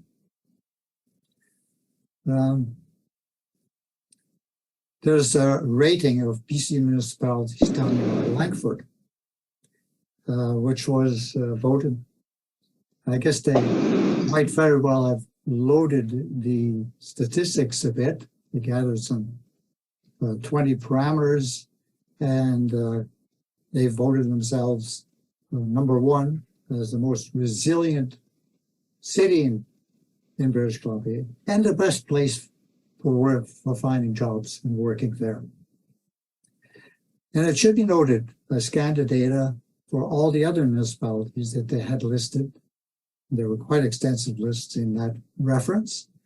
The district of North Vancouver was rated number 4 by their criteria in 2020. And I was really astounded that our rating had slipped from number 4 to number 39 in 2021. I urge council to look at that reference. Perhaps there's a clue. The growth of the largest municipalities over time from 1871 to 2021. I've always wondered how our lower mainland looked like, or all of BC looked like, from the period of 1871 to 2021, as far as populations is concerned. And there's a wealth of information to be gathered here. I mean, initially, Vancouver was first, and then Victoria was second, and so on down the line. And I think the district of North Vancouver might have been at one time, out of the 20 or so that were in that visual table that kept constantly changing year after year, was at one time, I think, number 4 in population. Now, as you know now, Vancouver is still number 1, but very close behind Surrey is number 2. And undoubtedly extrapolating it, they will be by far the number 1 populous municipality in the region. That's just for your information.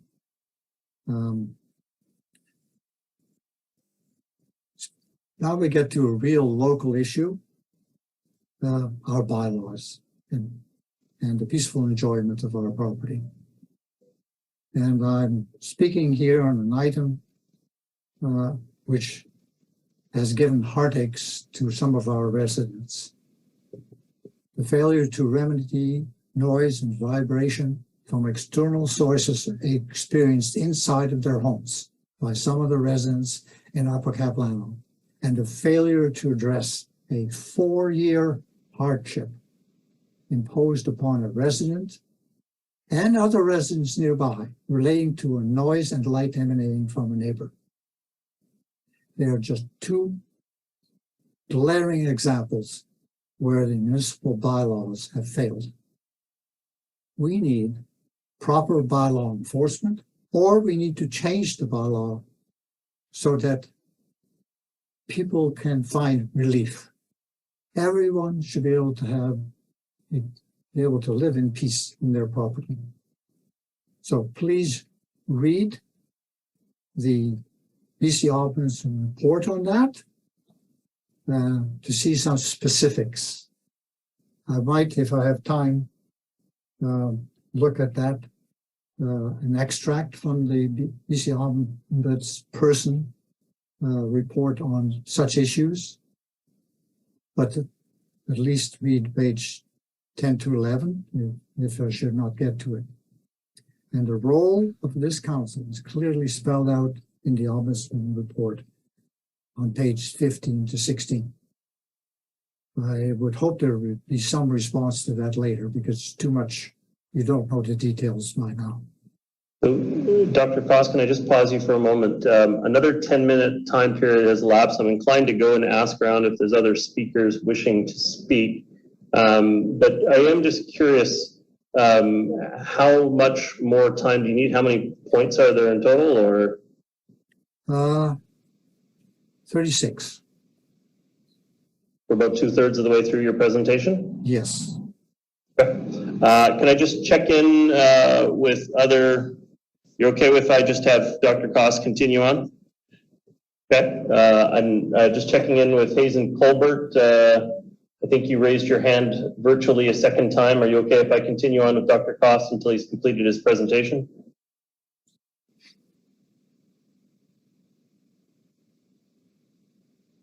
Okay, can't hear him at this point. So, sorry, Mr. Stewart, you have a comment? Had a lot of information, and we've asked that he file that. Mayor and Mayor highlight Little, it. can you hear me? I can now, but I've just actually called on someone else to speak for a second. I'll come to you in a moment, Mr. Colbert, if you can just hold on. Thank you, Mike. I didn't know you called on someone else. Oh, that's okay. Hang on just a moment. Yeah. Sorry, Mr. Stewart. Go ahead. I'm just, we're really respectful of the input that Corey provides. It's very in-depth and in detail. And I'm just wondering at one point whether that can be provided in print or as part of a submission, as opposed to a verbal presentation, because this could take another hour, which will really perhaps compromise council's agenda for tonight. So I just raise that. Yeah, I wanted to be, this has already been circulated by email to the council. There seems to be some debate about the open-ended nature of public input around annual reports. The provincial government does not put a limit on it, but it also does not prescribe that there be no limit. But since we have not, in advance of the meeting, said that we were going to follow a different protocol, and right now the protocol is Dr. Cost can continue with his presentation at this time. However, I had talked to Dr. Cost ahead of the meeting, and if it looked like we were pushing the time boundaries, there's a few items on the agenda that have really need to be taken care of tonight if they can be. And so if we get to, I think about 9:30, then I'm going to have to move away from the annual report presentation. We'll have to table it until we have can address those other items that have to be taken care of tonight, and then we'll have to resume the matter at a later time. But at this point, Dr. Cost, back to you. I will skip over reading and commenting on item 26, since it's quite clear by itself. But it's essentially about community involvement in the annual report, some way to enhance that. This is we're going back many years. We're going back into the late 90s, 95. There was a 50-year vision of the Waterfront Task Force, all the way from Deep Cove to Dollar Waterfront, planning for the future.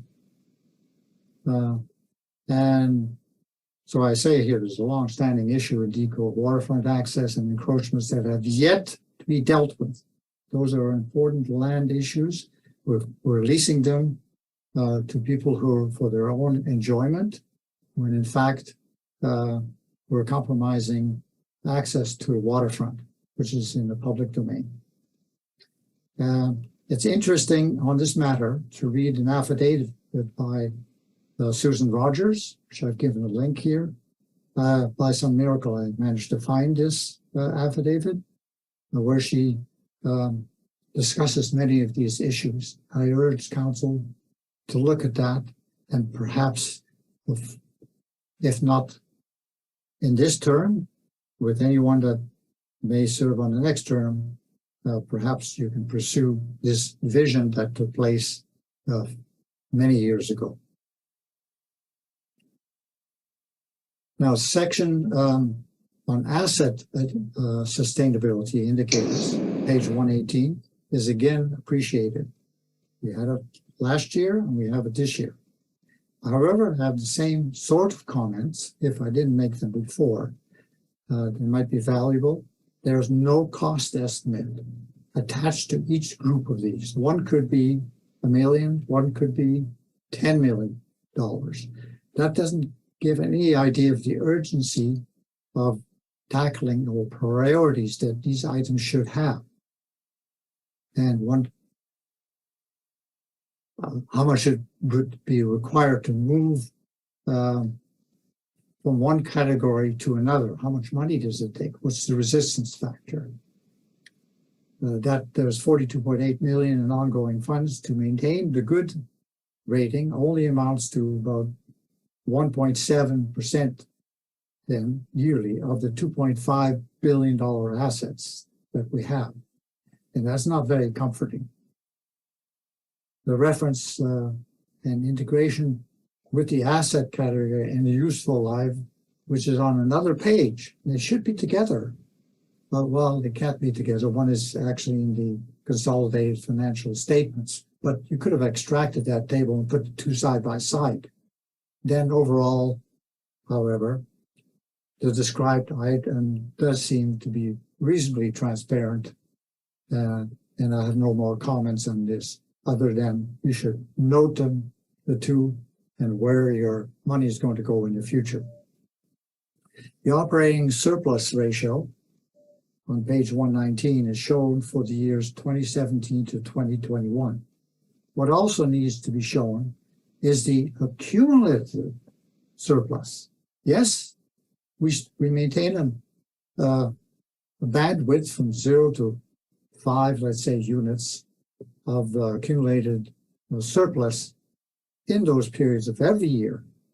But what interested me is what's our net accumulative surplus at this time. Now, on the third, on the section water main breaks, 120, could we know a bit more about that little statement which mentions asbestos? We still seem to have asbestos pipes in the system, but I would like to have some solid numbers so I can compare them to the numbers in the past. What percentage of the total is still asbestos? Or what really, how you could say, well, it's 10%. That doesn't mean very much to me in terms of how many kilometers need to be replaced. So I need a response there. And I would like to have a response on that sometime in the near future. There's not much we can do about it, but we can do about planning for next year. I should also mention that the front desk staff, really, they provide the public with a noteworthy phone response. It's rare in the industry, private or public, to have such wonderful response. So I want to give them a hearty thanks to all those people on the front desk. They are a ray of sunshine whenever I come in touch with the district hall. Well, 32, the District of North Vancouver website sorely lacks a proper search system. I've said that many times. The search for a keyword like corporate plan was not very successful. On the other hand, a simple external search for it worked fine. I don't think the public should have to go to an external tool to find out what the District of North Vancouver has on its website. So I suggest again that the purchase of a requisite Google tool, you can buy these tools to enhance the internal District of North Vancouver search function. The discussion on page 115, website visits to enhance accessibility, fails to discuss the primary core requirements for the average person. It's fine to try to address accessibility for your website, but not at the cost that the average person can't find what they need to find. Employee turnover is also mentioned on page 115, and could we know the overall cost to the taxpayer of the severance payments that were made to the two people who are not mentioned, and Norman, and it's not so, which is rather unusual. I thought Sophie was supposed to illuminate these kinds of payments, but they did not. And also, I was surprised that the Sophie is not brought forward in conjunction with the annual meeting. They usually go hand in hand. Again, you might want to look at the process that we normally have followed. Maybe the Sophie thing will be released publicly at a later date. Economy and jobs. On page 106, mentions the balance of jobs and housing. The 2021 OCP was to provide 10,000 extra jobs by 2030. Could we be provided with the current status of how many extra jobs? I don't think the word jobs is mentioned more than twice in the whole annual report. But it would be nice to know this little tidbit. It's 35. It's disappointing that community access to meeting rooms, and I've spoken about this, so I won't repeat this, but we need to do something about that. 36, the continued many graphs on page 80 to 120 for 2021 and pages 73 to 111, about the same number of pages, almost identical graphs, except for a couple of minor additions, which were welcomed for 2020. Those graphs are very much appreciated. I realized the report got bigger. Many people will not want to look at them. I, for one, appreciate having them in the report. Now, except for one more detail, which I might have time for. Oh, yes. We're doing quite well, I think. So this is a sample case of a bylaw enforcement issue dealt with by BC Ombudsperson. Enforcement, and it was titled Enforcement at a Standstill. Needless to say, and I don't think I have to read it out, but I will quickly allow us to peruse so the public can read the contents if they need to. But it's a case where the bylaw enforcement agency or part of the city thought they couldn't enforce a bylaw because they thought they didn't have the authority to do so. They thought their bylaws weren't adequate, and a review by the ombudsperson indicated that they did have the authority.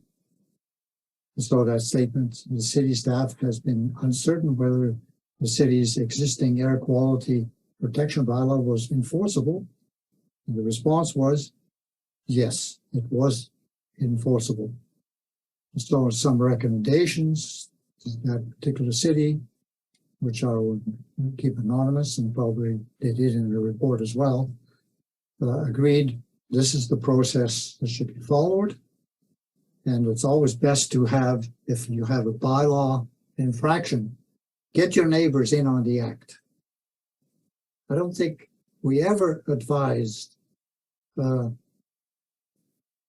our citizens that if you have a bylaw problem with a neighbor, get the other neighbors on board, and then you'll get a lot more done, because it isn't just one person possibly complaining, and there's some suspect that might be a neighbor against neighbor. If you get the community behind you that's surrounding experiencing the same problem, that's when action can really take place. So that's the review of this case. And I think there's a lot of lessons that are to be learned for our members of the public as well as council. So I thank you very much for your indulgence, your worship, for allowing me to speak this long. But I hope you will find my public input useful. Thank you very much. Thank you very much, Dr. Koss. No, as always, you put a lot of thought and effort into your questions, and we will also be sharing them with staff and try to get you additional information where we can. I believe the next speaker is Hazen Colbert. Hazen Colbert, can you hear me? Yeah, I can, Mayor Little. Mike, you guys have been sitting there for 2 hours. I am willing to wait if you need a recess for 10 minutes to have a biological break or whatever. I think since some people are participating virtually, they'll take care of that on their own. Maybe when we finish the annual report, I'll see if there's time for a 5-minute stand-up. But yeah. Okay, thanks. I thought I would be compassionate. I want to again reference that as Mr. Teven has said, I did work in an investor relations function for one of the largest corporations in Canada. And since this is now in the public domain, well, actually it's been in the public domain for 25 years.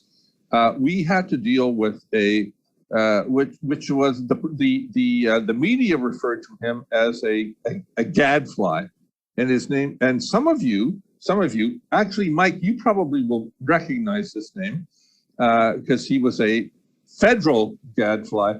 His name is Yves Michaud, Michaud. Yves was a gadfly at our meetings, at our annual general meetings, and I got to deal with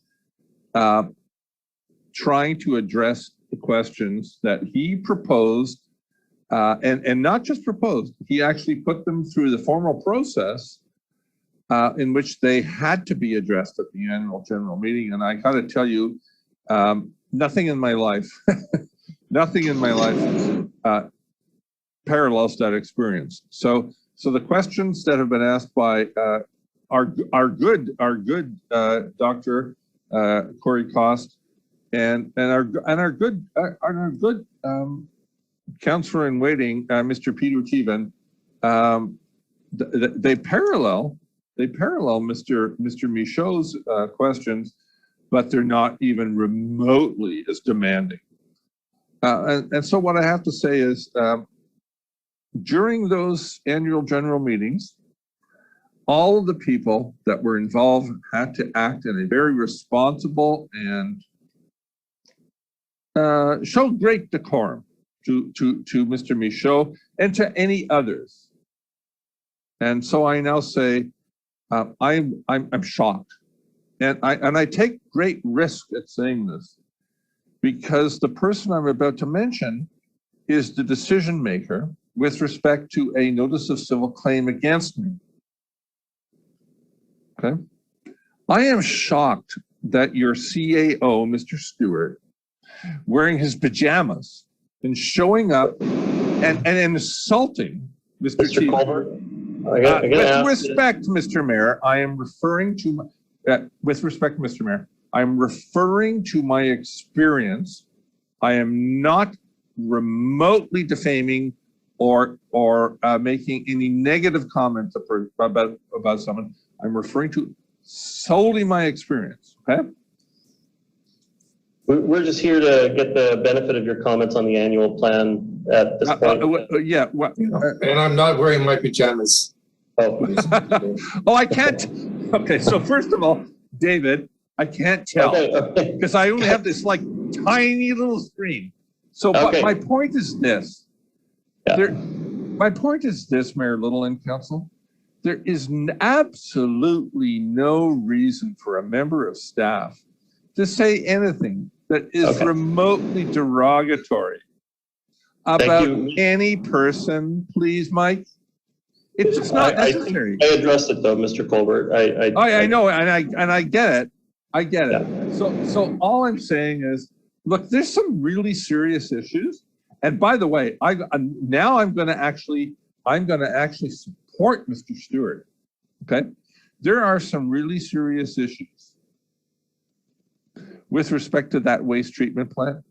Okay, and they are not caused by the District of North Vancouver. They're not caused by any member of this council. They're not caused by Mr. Stewart nor any member of staff, not remotely.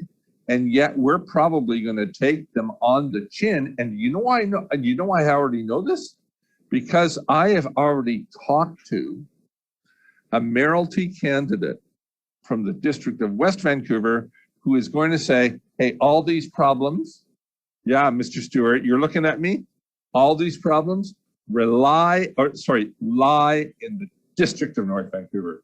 So we best be dealing with this stuff, okay? Thanks, Mayor Little. And thank you, Mayor Little. And by the way, Mr. Stewart, I don't know how many months you have left, but by God, this stuff is gonna show up in the next 4 months. Yeah, Your Worship, Your Worship, full of silly comments. I'm not gonna respond. Just full of silly comments. I'm not gonna respond. Okay. Yeah, all right. Next speaker I have is first time speaker, Ms. Ibrahimi, yes. Welcome. Thank you.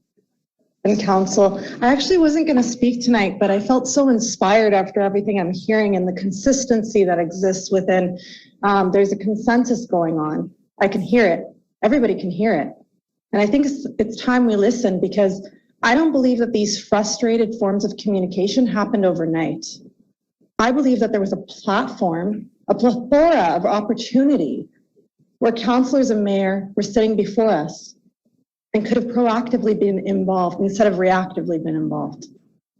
And I'm asking for everybody to come forward and voice their concerns at this public input opportunity and every public input opportunity, but also for us to visit our democratic system altogether. What is democracy? Is it communication that allows freedom fully? Or is it a diplomatic form of maintaining and limiting people's communication patterns? That's one of my concerns. Because I believe, as somebody who has spent the last year and several years actually with things before this time, which I won't bring up for tonight's effort or meeting, but I've had to make great effort to be able to get any communication from the district on things that are practical and simple in nature. And that's my concern. The other concern I have is for people that don't know their rights and don't know that sometimes information can be misinformed. And that doesn't allow people to actually fully be involved in this democratic system. So thank you for your time. I hope that really we strongly take note of what's happening here, because this is not the first time. And there's a common denominator here. We need to address it. Leadership needs to step up. I am asking every one of you to step up and take a look at what's happening. This is not going the way it should. Thank you for your time. Thank you very much. Mr. Teven? Oh, you're done? Okay. Would anybody else like to address the public information portion for the annual report? Yeah, Your Worship, I just have to comment that the communications with Ms. Abraham have been prolific. Prolific, just to be clear about this. Okay. Thank you very much. At this point, I'm going to call. Yes, Ms. Ibrahim, you have a question about the annual report. I have a question about what that word he just used. We're not getting into a debate at this time. I'm actually curious, because I think the general public would like to know what that definition means as well. Is he saying that he's been in communication, or that? I believe that's what he was insinuating by that, but that is not the subject material of the annual report. For everybody to know that that's not the case. Okay. And I think it's got to be clear. Thank you very much. And I have several pieces of evidence to prove it. Thank you very much. Okay, at this point, I'm going to go to Sarah Walker. We've obviously had a very fulsome introduction into this item. Do you have any further comments from staff? Prefer to keep it brief if we can, because we do have to move to a couple of other items that are also time sensitive tonight. Thank you, Your Worship. I did have a presentation, but in the interest of time, I will condense it. There's some highlights that I think might be of interest. We did speak about the 3 charter requirements, and I know that many of you know what they are, but I'll just quickly review those. Prior to June 30th, we must prepare an annual report for the previous year. We must make the report available for public inspection, and we must hold this annual meeting so council can receive and consider any public input. The report has to include some specific elements, and those include the audited annual financial statements, the permissive tax exemptions, a report with respect to municipal services and operations, and how we measured up to those objectives, and any declarations of disqualification. Of note is that we did provide high-level summaries from the mayor, the CAO, and CFO in the report with a year in review perspective, along with some explanatory introductions and supplemental information. And in 2020, we reorganized our reporting around our 5 corporate goals. And all of those directions are translated into our shorter term objectives. Also this year, we listed some specific examples of how the organization responded to COVID in 2021. And we also developed a high-level executive summary of the corporate plan in response to feedback from the public. I just thought some information that might be helpful for this group that we did run the standalone ads in print media as required, and we used our website, social media, including Facebook and Twitter, to bring attention to the annual report. This proved to be quite effective. We had twice as many unique views of the annual report compared to last year. So we had 305 unique views of the annual report. And we, through the executive summary that I mentioned, we found that there was actually fewer people downloading the whole annual report because they seem to be moving to that high-level summary. We received 2 public submissions by email, and a lot of the people were encouraged to provide their submissions in various formats. And so in conclusion, what remained tonight was the opportunity for public input, and staff have taken note of the questions and will follow up to any points raised at tonight at council's direction. So thank you for your time today. Thank you, Ms. Walker. So at this time, I'm going to move receipt of the annual report. Is there a seconder on that? Seconded by Councillor Muri. Just my brief comments on it. First, I want to express my unqualified appreciation for staff for all of the work they do to prepare this. It takes a tremendous amount of work to put an annual report together. It's obviously large. It has a lot of information in it. It has addresses many of the most important goals and priorities of the municipality going forward. And if someone picked it up and read it, I think they would probably come to the conclusion that they'd like to live in that community. Because I do think that it represents our priorities generally in the community. There's obviously areas we can improve in the reporting process and in communicating with the public as we go forward to this point.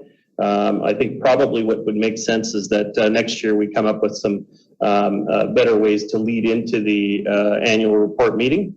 We had in the past had member of staff, Rick Daniluk, from finance meet with organizations ahead of time. I think that you've heard from the feedback tonight that was appreciated, and maybe we can consider doing that again for next year. But it didn't happen this year. But there's a lot of good in this report, and it helps people understand our community and where it's going. And I just wanted to again express my appreciation to staff for all of the hard work that they did in preparing this document. Councillor Muri, your comments? No, I think you've covered it, Mayor Little. It is a significant document, and I also wanted to thank the public for their comments. Yearly, Mr. Cost spends an enormous amount of time going through the document very carefully and brings lots of pertinent points forward. I do know that in the past, many of we have had opportunity with staff prior to the annual report where there's an opportunity to for residents to meet with members of staff just to ask any questions that they may have, to be able to, provide additional information for consideration in regards to their presentations. And we might want to look at that again next year. It is, I understand the premise, the comments that, it's an opportunity to ask questions in regards to items within the annual report, and maybe we can come up with a different format, to be able to start a little bit earlier and allow sort of that dialogue to occur rather than on a regular council agenda as it's 9:30 and we still have a number of items to deal with. So I think it would be beneficial for council staff and certainly the community. Thank you. Thank you, Councillor Muri. Well said, and I agree. And probably in some years there's very little discussion about the annual report, and in other years there's a tremendous amount of discussion, and it's tough to predict sometimes. But I think that if I were doing this one again, we probably would have it on its own night or in some other way to address the matter. Councillor Bond, your comments. Thank you, Mayor Little. I'd like to, as well, similar to yourself, express my appreciation to staff for providing this report. I've seen this is the 7th or 8th report. I'm not sure exactly how many, but since 2015, I guess was the first. So I do my math, 7 reports that I've seen, and I think they do get better every year. The design of the report is a lot more readable, even though it is still 120 pages, which is a very long document for the public to digest. And over my time on council, it is the regular individuals that come to council meetings that have the most comments. It's the people that are very interested in all dealings of the district, whereas I think a lot of members of the public are more interested in specific issues that impact them on a regular basis. So I think one thing that I think is also important for the public to understand is everything that's in the report is a reflection of multiple processes that the district goes through that all involve different forms of public consultation and public input. Our budget and our financial plan goes through a number of public meetings every year where members of the public and council can debate the various aspects of our financial plan and our capital reserves and all the policies that council gets to debate. One of the things I find great about the annual report is it actually gives us a really good update on the operational side of the district, all the programs and departments and the initiatives that they've undertaken under the past year, plans for the future years, and tracking going back over time. So I find those really helpful and really good to get a perspective. A lot of the time, council is a policy and a governance body. We're often looking at policy issues around both operations, but also future-looking issues. And it's important to have a bit of that grounding in the services and the departments that are providing those needed services to our residents in the municipality. So I really appreciate the work that's gone into that to keep it as succinct as you can for a corporation that manages almost $2 billion in assets. I think that this is as good as we've gotten so far, and I really appreciate the attention to detail for all the different departments. Thank you, Councillor Bond. Ms. Walker, you had a response? Yes, thank you, through your worship. Thank you for the feedback, and I just wanted to make a comment that many departments did come together. It's very much a cross-departmental event. It actually takes us quite a while to pull this together. I did mean to mention that for the previous 8 years, we've taken an approach that's very consistent by using the corporate plan as a reference to monitor how we've done on our set objectives. And as Councillor Bond mentioned, this is a year in review of 2021. But at this juncture, since this is the 2021 report and the corporate plan was for 2019 to 2022, it could look different going forward with the new council, depending on the new council's strategic directions and the corporate plan that follows. Thank you. Thank you. Councillor Forbes. Thank you, Your Worship. I just want to say thank you to staff for the report as well. And I also want to give a big thank you for the public members who delve into this and they keep us in check with some questions. And it takes a lot of effort for people, whether you're very experienced in reading financial statements or not. It's still a lot of work. And so for the public members who get into it, thank you. And just as a clarification that some people might be interested in, could I get an answer to when the Sophie report will be released? Sophie for 2021, I think, has already been released.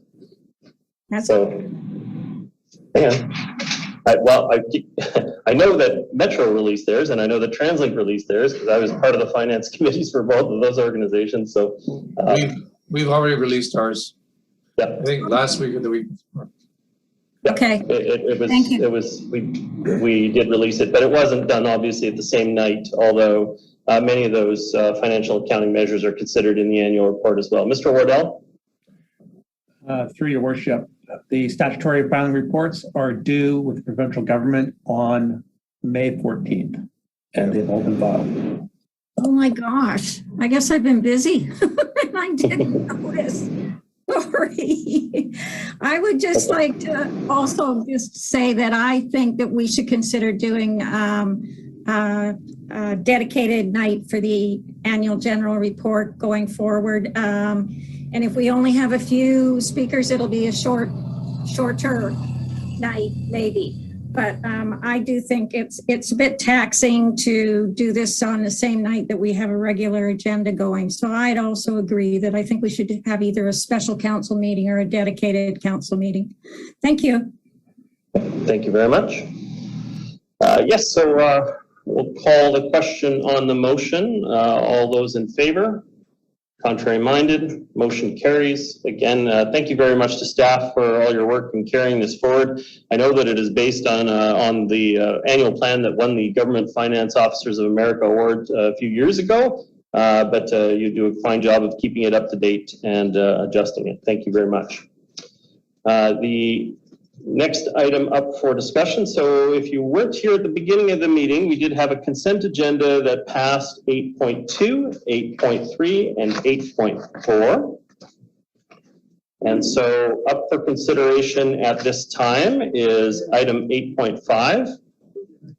Yeah, I think that's probably reasonable to take a little bit of a stretch. If people want to take let's resume at 9:35.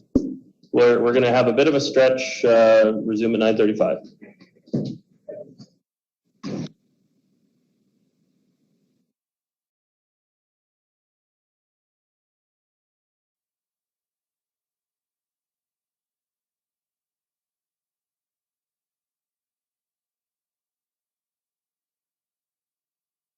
Okay, now we're going to be resuming, just double checking that we have a quorum of council present. We do, both in person, and we also have joining us virtually still Councillor Murray and Councillor Forbes are on the line. So we have all 7 members of the council present. The next item up for discussion is item 8.5, which is bylaws 8573, 8574, 8575, 8576, and 8577, rezoning and housing agreements for a mixed-use development at 2050 to 2070 Marine Drive and an unaddressed lot.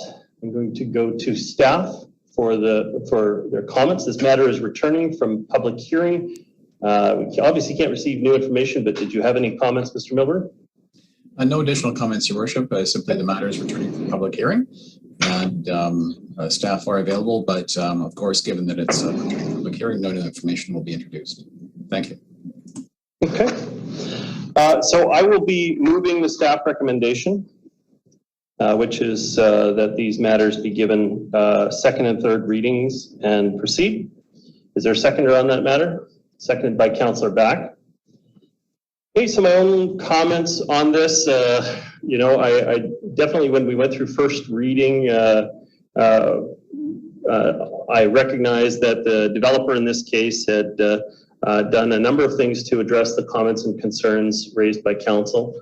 We're obviously very concerned about the final pieces of completing the Lower Cap and Lionsgate community there. It will obviously never be complete. It's going to be a living community that's going to change over time, but we want to make sure that we get the final pieces right. And in this case, the benefits to the community of the letdown of the land for the completion of the roads, the completion of the park, the other benefits in terms of the housing agreements on the space to produce options for our residents, plus also the key role that this space is going to play in future transportation for this area, making sure that you know, the R2 bus in that area is able to provide great service to that neighborhood. I think that this development meets enough of our needs and should proceed at this time. I certainly heard the comments and concerns expressed by the community as we went through the public hearing about missing pieces like we still don't have a grocery area in there, and that the commercial space could be larger. But the real big question I think that people had in their minds was 27 stories was really going to be the height and whether it made sense to transfer height without a density increase or modest density increase on the space. And I think that in that spot, it's not unreasonable. I get that it's not what the local plan had originally called for there with approximately recognizing a 20-story limit in the space. But I think for what you get, the public letdown of space, the connections to the other areas, I don't think it's unreasonable amongst the towers that are already in that area. It's an area that's going through a tremendous amount of change. It's not going to be easy still. I know that I receive the communications on a regular basis from the residents at Woodcroft about the challenges and traffic that they have because of the other construction that's going on in the neighborhood. And so this one and future ones will still add to that burden. And they're frustrated. And we definitely have to do a better job of keeping those roads in passable shape, making sure that there's not delays to people being able to get in and out of their own community. But I do think that there's a lot of benefit from this project to the community, not the least of which is obviously it's a significant financial contribution back to the municipality as well. I was very excited to officially open the Lionsgate Community Center about a block away and really enjoy the synergy of all of those benefits that are in that, both the community services being moved into that space, the Lionsgate, the community center and library that's all partnered up in there. And I think that the addition of this project is going to make for a lot of interesting housing options for people within that area. And hopefully they get a really great connection to that rec center and we can really see an identity grow for that Lionsgate neighborhood. I know that a lot of people are not going to be satisfied with this project because of the height, but it does actually meet generally the density guidelines that we discussed while developing the local area plan in this area. And so I will be supportive. Next speaker on the matter, I believe, Councillor Back, you were the seconder. Yes, thank you, Your Worship. I agree with all of your comments with regards to this particular rezoning. This is a project that's come before council on a few different occasions now, and the applicant has made a number of updates based on council's feedback. And a lot of those relate to really addressing the affordability that's built into this particular project, which is going to include 77 homes that are market rental housing, 16 of which are rent-to-own housing, and 48 strata homes, which will be sold at a discount to locals first. That's people living in the district or the city of North Van. There's also going to be 21 homes that have lock-off suites, which may provide some additional rental income and allow people to get into the housing market. And then, of course, there's 41 non-market rental homes that include proposed below-market rents of $1,100 to $1,700 per month.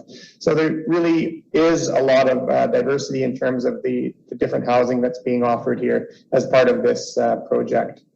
I think the applicant has done a good job of addressing things like unbundling of parking so that residents can own or rent their homes without paying for parking that they may not necessarily need to use, providing things like car share memberships, shared bikes, and bike maintenance facilities that consider things like cargo bikes.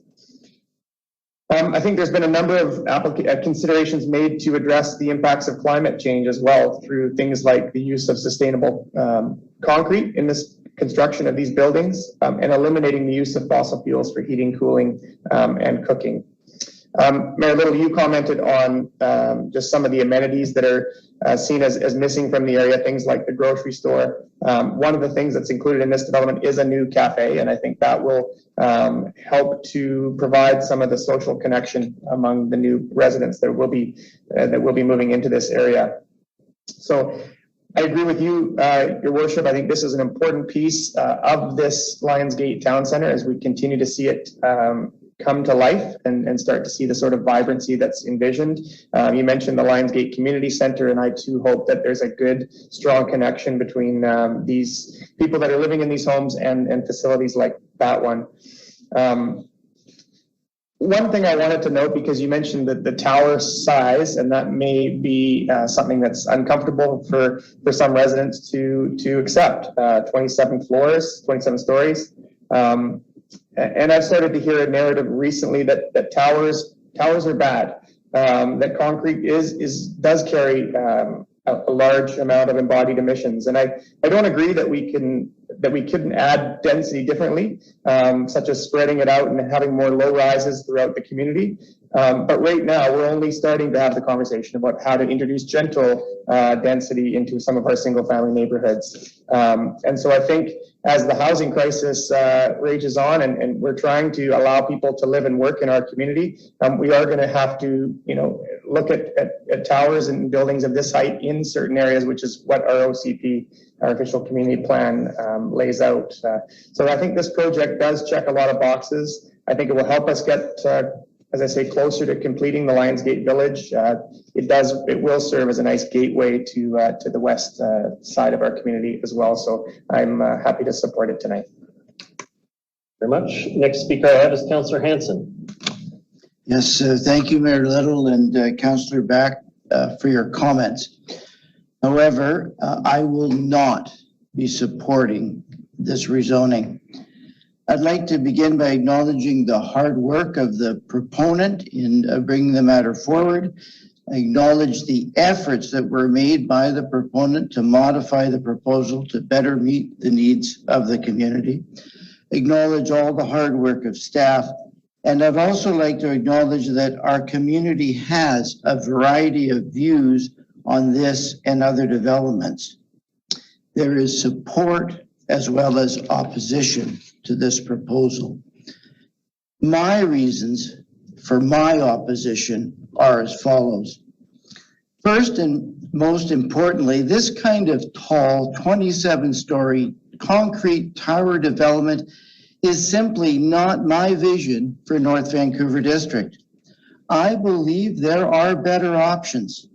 Lower, less densified forms of housing, less concrete and more wood, less expensive market strata, and more rental, especially more affordable rental.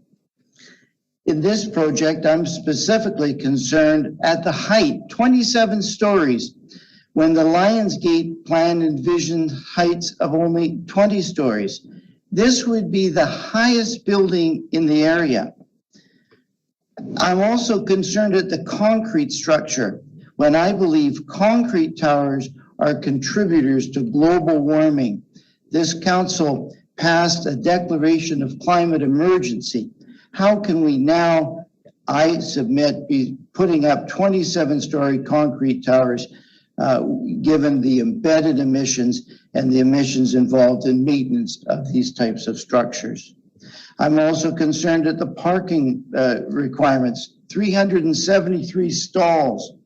This influx of vehicles in advance of any significant road improvements can only add to congestion in this already busy location, thereby increasing CO2 emissions from vehicles locked in traffic, often bumper and bumper in this location, and decreasing the livability overall of the area for both road users and residents. I acknowledge the rental, non-market rental, and rent-to-own component of the proposal, but this must be placed against the totality of the development. A mere 574 square feet of commercial space, it will be a small cafe indeed. Hardly the kind of genuine mixed use envisioned for development in the area where housing and services would be added alongside each other. Almost 75% of the proposed floor area is to be dedicated to market strata with a likely cost of $1,350 per square foot, more if we're considering the top floors. 1,000 square foot apartment, $1,350,000, hardly the kind of affordable housing that would contribute to a more sustainable balance of housing stock in the district. I'm voting against this proposal because I believe we can do better. We can achieve more rental. Why would this site not be a candidate for rental-only zoning? Achieve better affordability. Why not a collaboration with various orders of government to achieve real affordable housing? I'll take my next 2 minutes. We could envision development with less CO2 emissions. Tall concrete towers are simply not green, in my view. With better livability, why not actual mixed use, combining not only residential, but also space for services? And with better planning for necessary infrastructure, where is the Curling Road extension to Macquarie Avenue? Where are the general practitioners and other services necessary to support this influx of population? This proposal is, in my respectful view, more of the same. Let's change our course and find ways of creating smart development that truly and better meets the real needs of our community. Thank you. Thank you. Next speaker I have is Councillor Bond. Thank you, Mayor Little. And as I did at first hearing, I'd like to declare for the public record that Rahim and Sarah Fakari, who are principals of Marble Development, did make $750 contributions to the Building Bridges Elector Society in the 2018 election. And that elector society endorsed a candidate for mayor and several candidates for council, including myself. And I was unable to attend the public hearing. I was attending a service for my grandmother, who recently passed away in Ontario. But I did make myself available the public hearing minutes, which are attached to today's report, as well as the wealth of information available on the website for this application, which include public information meeting summaries going back over 4 years. And I've received a significant amount of correspondence during that time, reviewed the public input booklet, which include many submissions from Mr. Tivan around percentage of new homes owned by investors, or critiques of the non-housing market agreement. And so I feel very confident that I have availed myself of all information that's been provided, including the video, and being able to make a decision on this. Councillor Bond, can I just interrupt you just for a second? Very sorry. We're having trouble picking up your voice. If you can move your laptop maybe a little further to the right, so is there anything blocking the? I'll go like this, and I'll speak louder. Thank you so much. So this proposal has been in the works for a number of years. I think 5, at least from a formal perspective, and probably longer. One of the key highlights, and I think Mayor Little and Councillor Back have highlighted a lot of the general components of the proposal that I would also agree with. Now, one of the things I'd like to focus here on is the non-market rental proposal. And in this proposal, the rents proposed for these potential homes, should council approve this, are significantly discounted. And looking at the minutes in the proposal here, it means that a couple, both earning minimum wage, will be able to afford a brand new 2-bedroom apartment in one of our new town centers, close to transit, close to amenities. A couple earning minimum wage cannot afford any apartment right now in the district in North Vancouver, except for some existing social housing sites, which again are 40 to 50 years old and actually have higher rents than what's proposed here. So I think that's an enormous benefit. The other thing about the non-market rental proposal is that it's a passive house design. And so often I think we find that the quality and the comfort for people living in non-market homes, and we can look at a lot of our existing non-market homes in the district, whether they be co-ops, their comfort and the quality of the homes are often sacrificed to save on costs in the names of affordability. And the proposal here doesn't do that. Passive houses also significantly reduced operating costs. So I can see how people living in these homes that are of moderate incomes, the average single parent family in the district of North Vancouver makes $70,000 a year. They could afford a 3-bedroom apartment in this proposal. So I think those benefits for those 41 households are enormous, and they don't come at the cost of any displacement at all to existing renters, which I know is an ongoing challenge and concern for members of council and the community. One of the other points that I'd like to make is that it's important for me in this decision to look at how many of the policies and the plans and the adjustments that the proponent has made to. I'll come back. Thank you, Councillor. Councillor Murray, your comments? Thank you, Mayor Little. I think, I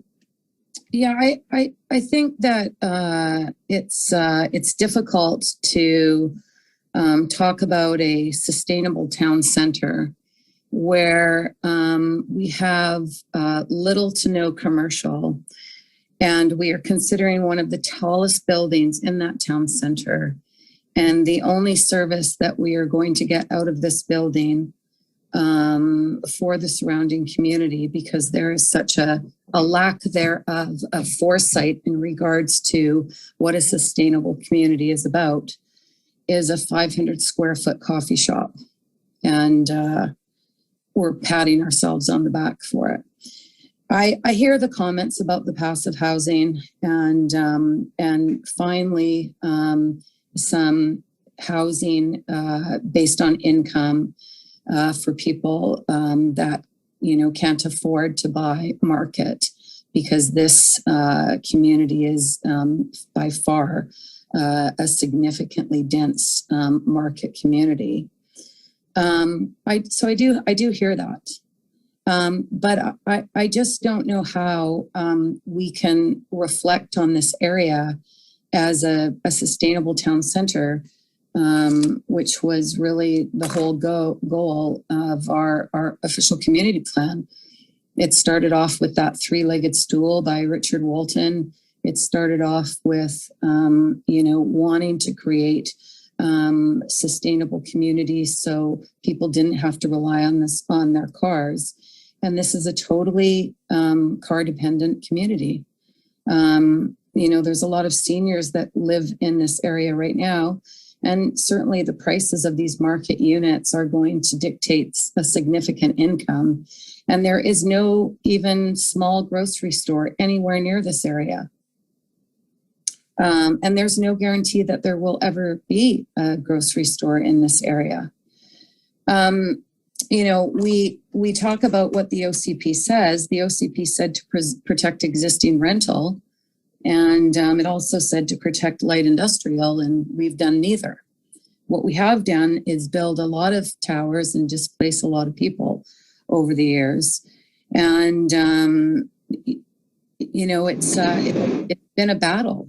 And now we're actively building, and finishing our town centers with a new council that I had hoped, would see the errors of the past and try to,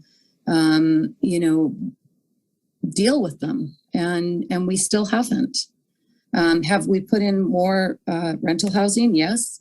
And have we tried to address some more affordable units? Yes. But we don't have the infrastructure to support anybody on the financial spectrum in a lot of these areas. The closest grocery store is blocks away. On either side, if you go into West Vancouver, if you go into the district down Marine Drive. And I'll just give you a little example of what our neighbor, the city of North Vancouver, has done. I was talking to one of their council members the other day. And when they were building Lower Lonsdale, one of the first buildings that they renovated and redeveloped was where the IGA sits on Esplanade. They put in a grocery store.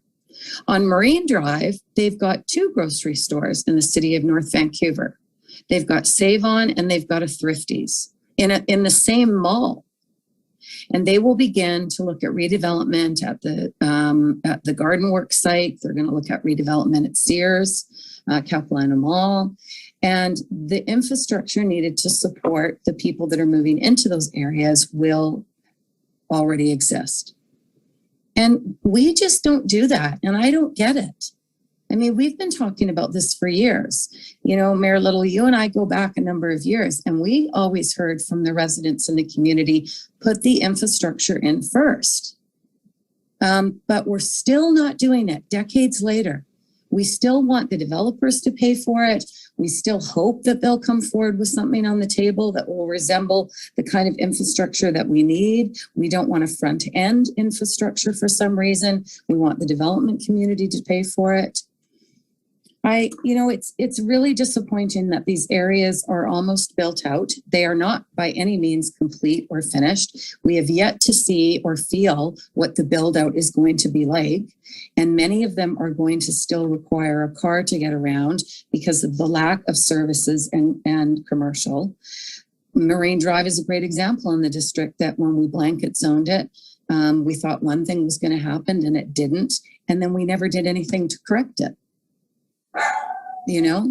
So we put all this energy into these plans. Pardon the dog in the background. He barks at flies.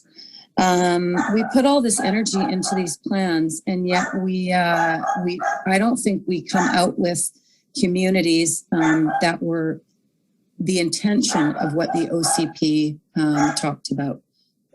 I'll leave it at that, and I'll come back a second time. Okay, I think we're kind of at full time. Do you want to use your last little bit? Can I just get the dog and then I'll use my last minute? I have one more minute, do I not? I'm sure we can make that happen. Okay, go take care of the dog and we'll come back to you. Councillor Forbes. Thank you, Your Worship. I'm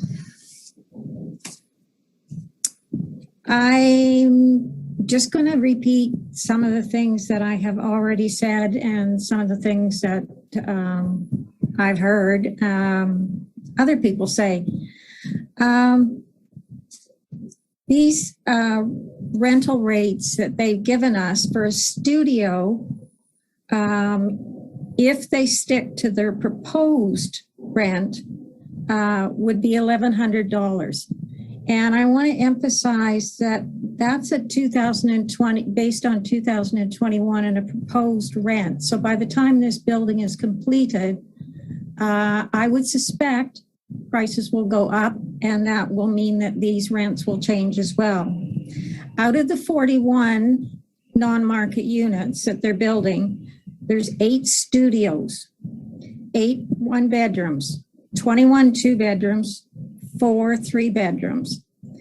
And the rents go all the way up, the proposed rents go all the way up to $1,725.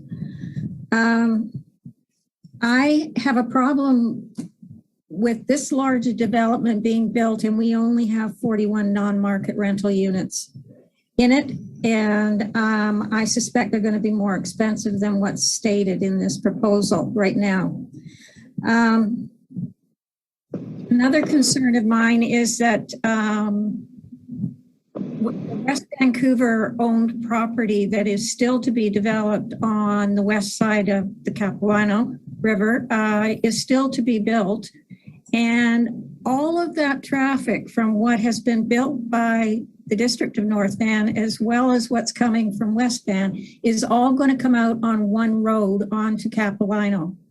So we don't, it's already been said, but I mean, one road for the kind of density that we have in there, infrastructure should have been in place better than that.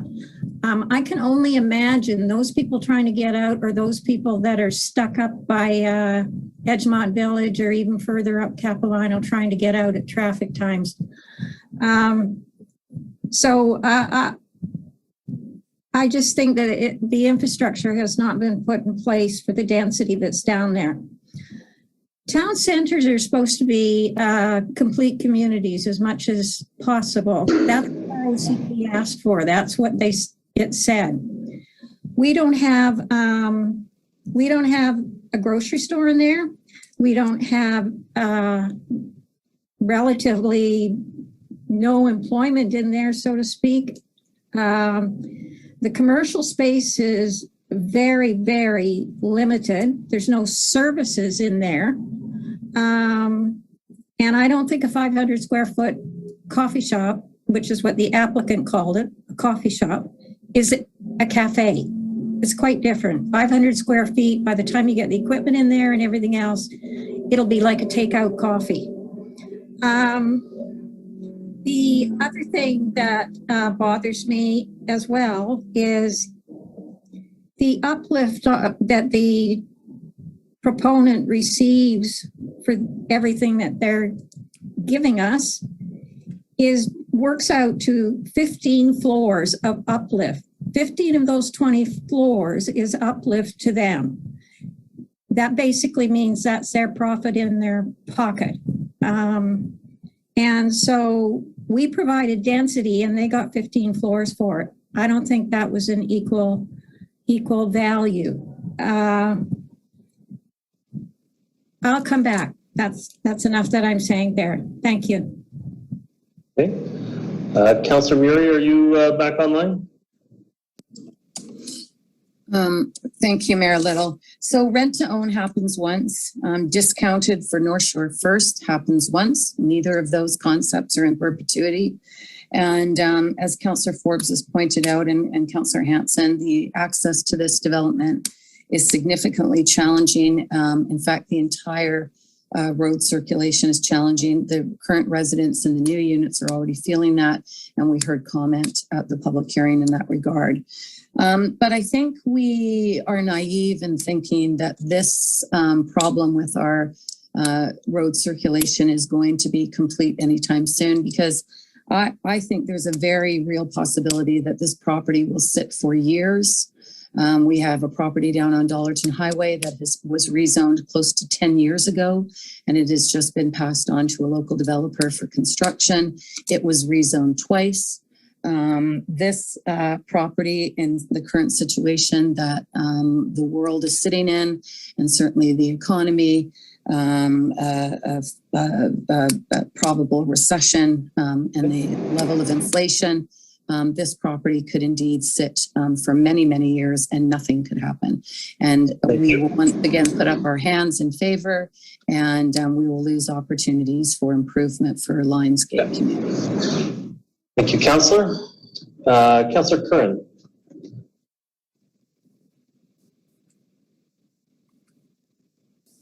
Thank you. Can you hear me okay? You have to turn off the Zoom mute. Like, you sure could hear me. Only in the house, yeah. There you go. Multiple times. Okay, so I'm good with the mute on. Okay. Yeah, so we did see this project several times and we were able to influence it. Is it the living, building, passive, affordable tower that is possible? No, but many improvements were made. And I think council's making some important points around us needing to have embodied carbon policies in place. And that's what I've been working on since day one. And we're getting closer to that. And Vancouver has been leading on that front. And there still will be concrete buildings, but I agree that I'd like to see different forms of housing allowed in more places in our community. And right now that they're not. So I think that there are some benefits that will be, that's particularly around the 41 units of passive housing, because I think that's the largest passive project that we will be doing. And it's some of the units I think are around 30% below market. And that's something that doesn't exist in that space. And when I look at that area and when I look at where we need to go, it's all based on shifting the mode and the way that people live. We know that we can't keep building the same thing and expecting different results in terms of traffic, but those are choices that we can actually make. Like, we can achieve our mode shift targets by making different choices around transportation. And there's lots of cool local businesses in our community doing great things like refill shops and going into places in new ways. And I agree, I wish that this area had potentially more in it, but I also see that it's a kilometer away from a large grocery store, and there's other small businesses along Marine Drive. We always talk about the mix of businesses along Marine Drive, which is on the R2 line, and is walkable and accessible by cycling. Not as well as we'd like it to be, but their businesses are really close, and I see more communities, more people living nearby, supporting the ability for other small businesses to work together. So yeah, this OCP review action plan, item 1, 2, 3, 5, 6, 8, it almost checked off all of the lists. I would love to see us get to the place where we can approve projects with zero parking, but we haven't demonstrated that we're willing to do the mode shifts that are required to do that. And I think we can get there. And I think that the future is people moving around in healthier, more sustainable, equitable, more affordable ways. And so, yeah, I have supported this moving along. 44% of the site is dedicated to public infrastructure. The applicant has, there's no fossil fuels in this entire project, which again was through policy decisions that we made. So I think if we continue to make policy decisions that get us closer to the mode shift targets, we can change the way that people can move. And I think that's a big part of what we need to do. So it's not perfect, but I supported it. They've made changes, and I'll continue to support it. Okay, thank you very much, Councillor Curran. Next speaker, second speaker, Councillor Forbes. Thank you, Your Worship. A couple things I didn't mention the first time round also are this development is proposing to put in some roads, but the maintenance of those roads, once they're in, is then going to be turned over to the district. So it becomes a cost to the district to maintain roads that are in there. Also, the park that they're proposing to give us is pretty much in shade all day because of the height of the building. The park is behind and to the east a little bit from this building, and it will be shaded most of the day. So I don't know if that's such a good payoff. Another thing that bothers me is Capilano and Marine Drive is one of our busiest intersections in the district. Marine Drive is insane with the number of lanes and traffic going every which way and turning. Capilano Road is very busy most of the time because of all the destination features we have on Capilano Road, but also it's the way to get up into Edgemont and Upper Capilano. And yet the closest schools are across both of those busy roads. You either need to cross Capilano and go up to Pemberton or farther up into Capilano, or you have to cross Marine Drive and go down to get to Norgate. So there's no safe school route from here, and yet we're densifying this and we don't have a school facility without crossing very dangerous roads. If you have young children, that means that you're always going to have to be able to drop them off or pick them up. And so it's just not a complete community, and it's kind of in an isolated island there. And it's just not a community as described in the OCP. And when we check off our action plans, I look at our action plans and I think some of the things that it checks off in the report is very, very general.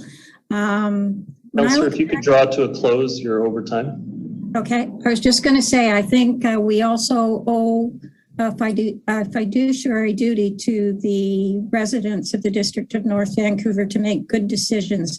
And I don't think checking off action plans necessarily trumps being good stewards of our financial situation. And I'm referring to the uplift on the floors.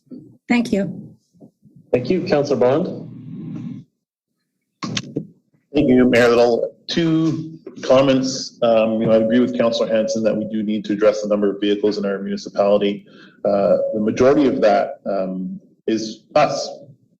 it's existing residents owning multiple vehicles. And I don't think the focus necessarily needs to be on these particular residents who are purchasing or renting in this proposal, when many of them will actually not own a car.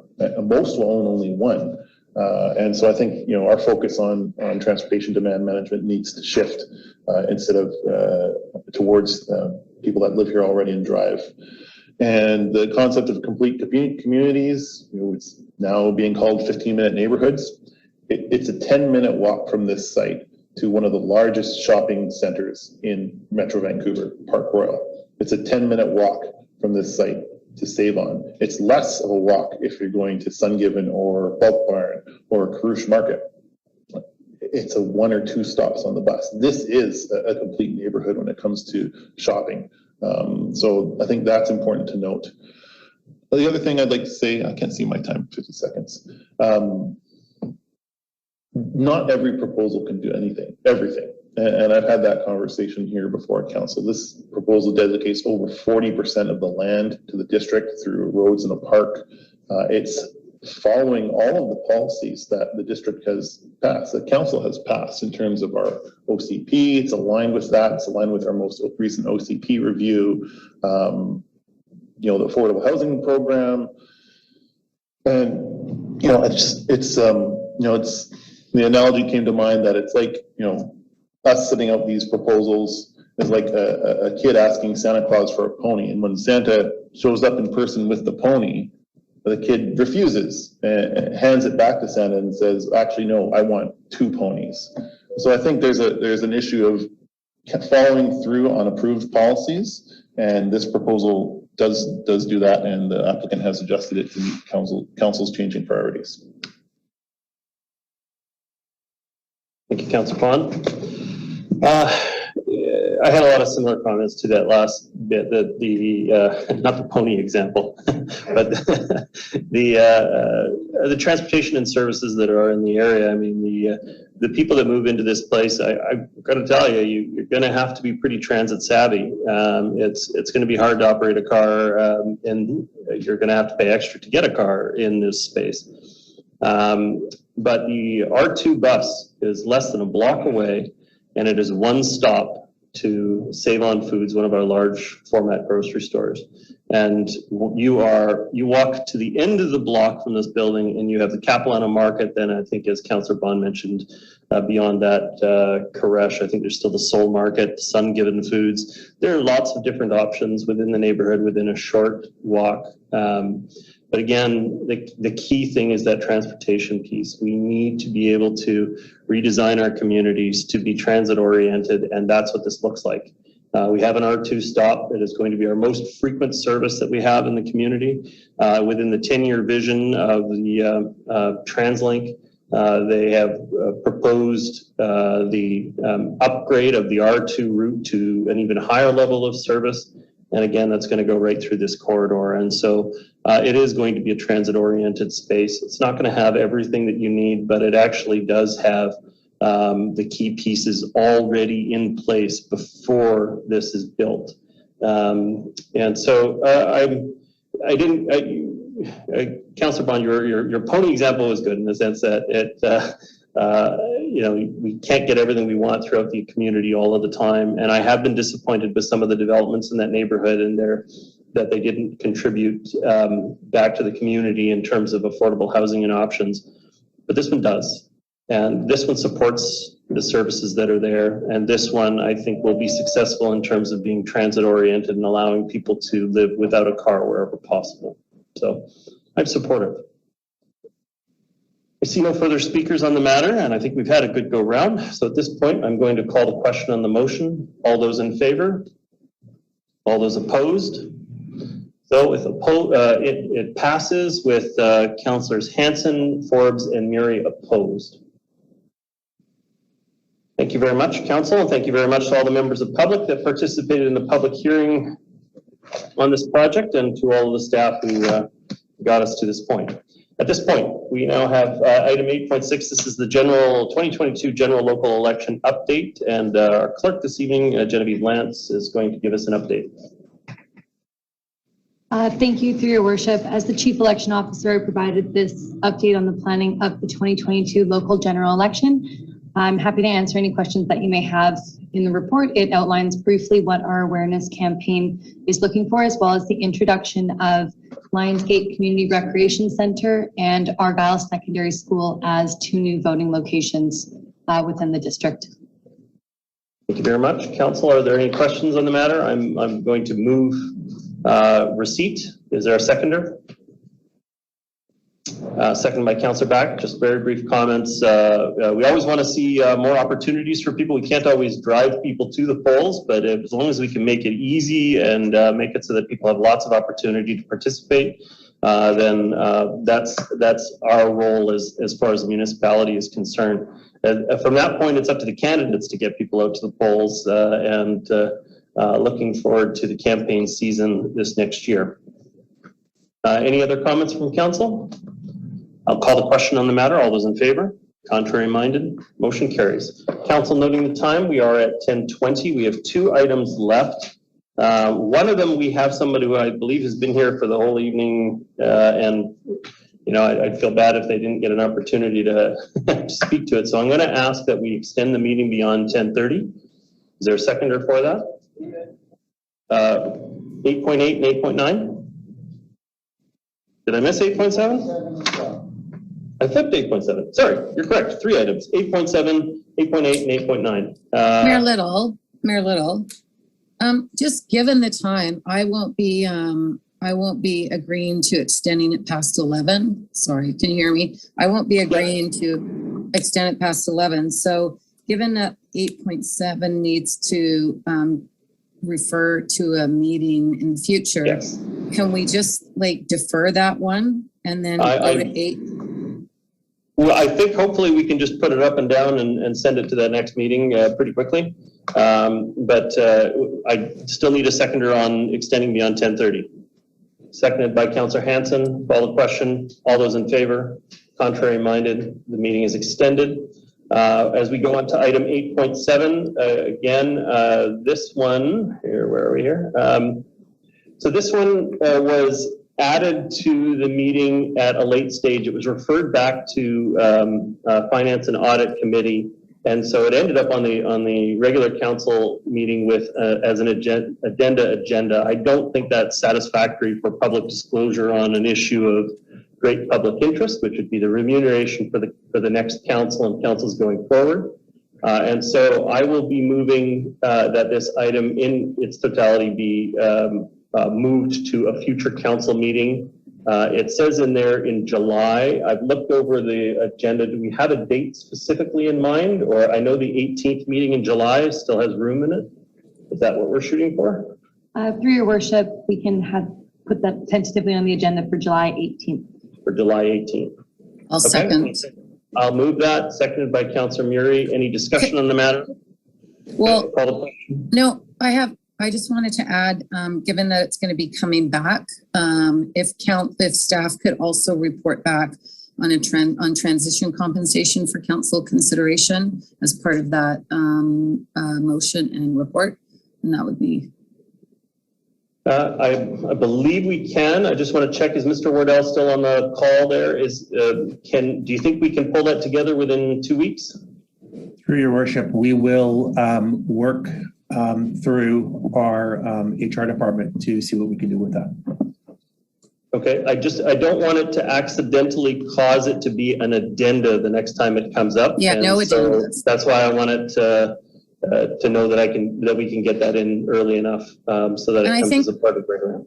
And I think we did make a decision on addendas as well, right? That we didn't want to have addendas anymore. But if it's That's correct, Councillor. Wherever reasonably practicable. The other addenda tonight is because of public input, and we have made the exception for public input in the past. This one only ended up on the addenda because it was referred to it was requested by a member of the Finance and Audit Committee to be considered at the meeting, and that was why it wasn't a prepared report in time for public distribution.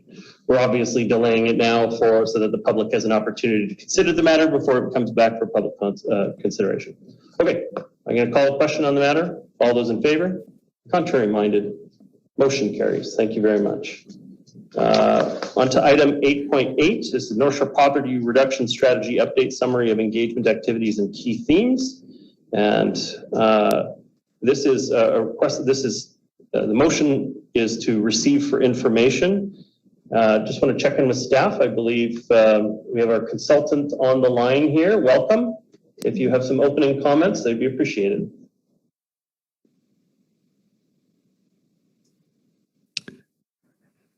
Just by way of I'll maybe just provide a quick introduction. We have Jada Bazzi here from City Spaces Consulting tonight to present a bit more detail on the poverty reduction engagement. Your Worship, given the hour, we're going to go for a much briefer presentation that we intended, but I think Jada is going to adapt on the fly here and provide us with a 2-minute overview of kind of the key highlights.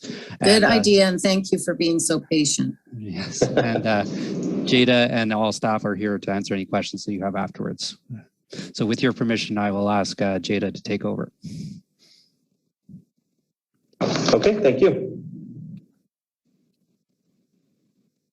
Well, thank you, Jason, and good evening, Mayor and Council. I'm pleased to provide an update to the North Shore Poverty Reduction Strategy. This is a collaborative initiative between the District of North Vancouver, the City of North Vancouver, the District of West Vancouver, Squamish Nation, Tsleil-Waututh Nation, and representatives from the local services sector that represented a task force. So why are we undertaking a poverty reduction strategy? Well, there's 2 reasons. First, to learn about the contributing factors of poverty on the North Shore, and to learn about residents' experiences of poverty. And the second is to create actions to reduce the overall poverty on the North Shore and to align with the provincial strategy outlined in the Together BC report. We have 4 phases altogether. Right now, we're in phase 3, which is preparing the draft strategy, and we're here to get some input from you on our work in progress. In total, we engaged with 205 people on the North Shore. This was a very targeted engagement strategy, learning from folks who have experiences with poverty, as well as service providers who interface with people experiencing poverty. We had a wide range of engagement activities, including sensitive listening interviews, workshops with stakeholders, the public, focus groups, as well as key informant interviews. There were 4 key themes that surfaced from this process, and I'm going to outline details on all 4 of them. These 4 themes really are going to form the basis of the strategy that we're going to be preparing later this fall. So key theme number 1 is to continue to work together. So that's really about the nation's 3 municipalities and the task force local service providers to continue collaborating on many different fronts, including housing, transportation, and childcare, looking to create an equitable and inclusive community, and also to work with other levels of government to address issues outside the local government purview, such as education, healthcare, and social housing. Key theme 2 is to enhance navigation services, and this really is about helping people find services to help meet their needs. There's already a very strong social services sector on the North Shore. However, the need for help is surpassing the capacity and resources of local organizations to respond. And we really observed that over the pandemic that need has increased substantially. Key theme number 3 is to address the cost of living. It would be no surprise to those on the call today that the rising cost of housing, childcare, food, and gas is a source of stress amongst households on the North Shore. For example, the price of gas has increased by 80 cents per liter in May this year compared to May last year, and the overall cost of living has increased by 7% in June 2022 compared to June of last year. Living increases are felt more intensely by low-income households, and this is something that's really important for our consideration moving forward. Key theme number 4 is to take action on reconciliation. We know that poverty disproportionately impacts Indigenous peoples because of systemic racism, discrimination, ongoing trauma, colonialism, and the legacy of the residential school system. We heard from the community that prioritizing reconciliation and implementing the calls of action are key to reducing poverty. We also heard about the opportunity to facilitate relationship building between Indigenous and non-Indigenous folks. In terms of next steps, we're looking for input from council this evening. We're also presenting to the other municipal councils and 2 nations in the coming weeks to get their input. We'll be having working sessions with a task force to co-create and co-develop those strategies and actions. Once that's completed, we're preparing a summary video and issuing that video with the draft report to the public to get final input on that draft strategy. From there, we'll consider that input, finalize the strategy, and we'll submit that final strategy to UBCM to fulfill your funding requirements and also submit to council. So thank you very much for your time this evening. I'm happy to answer any questions that you may have. Thank you very much. Members of council, looking to you for direction on this. We're seeking a motion of receipt, but are there any comments or questions from council? I'll move receipt of the presentation. Thank you very much. Thank you. Is there a seconder on the matter? Seconded by Councillor Curran. Councillor Murray, your comments? I have no comments. I thank you for the information and obviously concur with the state of our community in regards to affordability and you know how we're seeing more and more people struggling.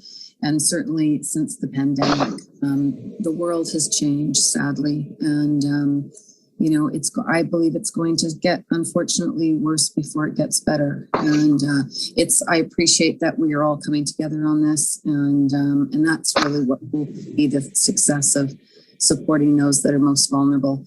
I think over the years we've said that, you know, if we lift up the most vulnerable people, everybody is lifted up and everybody rises up in the community, and we have to continue to remember that, you know, those are the ones we really need to serve. Thank you, Councillor. Councillor Curran, your comments?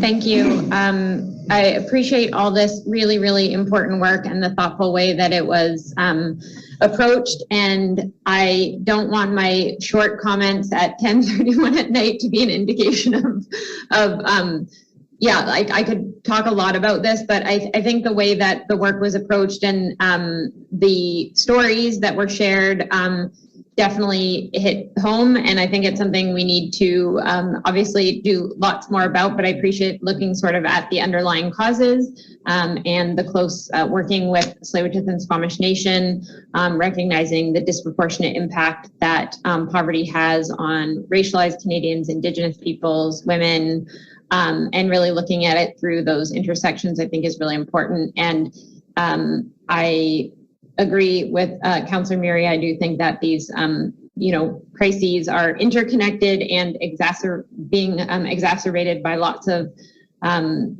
interconnected issues. So it's something I'm really glad. I think it's the first. Is this the first? Maybe staff could comment on that. I believe when we got the grant, it was the first time that we've had a North Shore wide strategy. Can staff comment on that? Looking to see, is that something a consultant can address, or is that Mr. Smith? Yes, it is the first time that there's been a North Shore effort to address poverty reduction.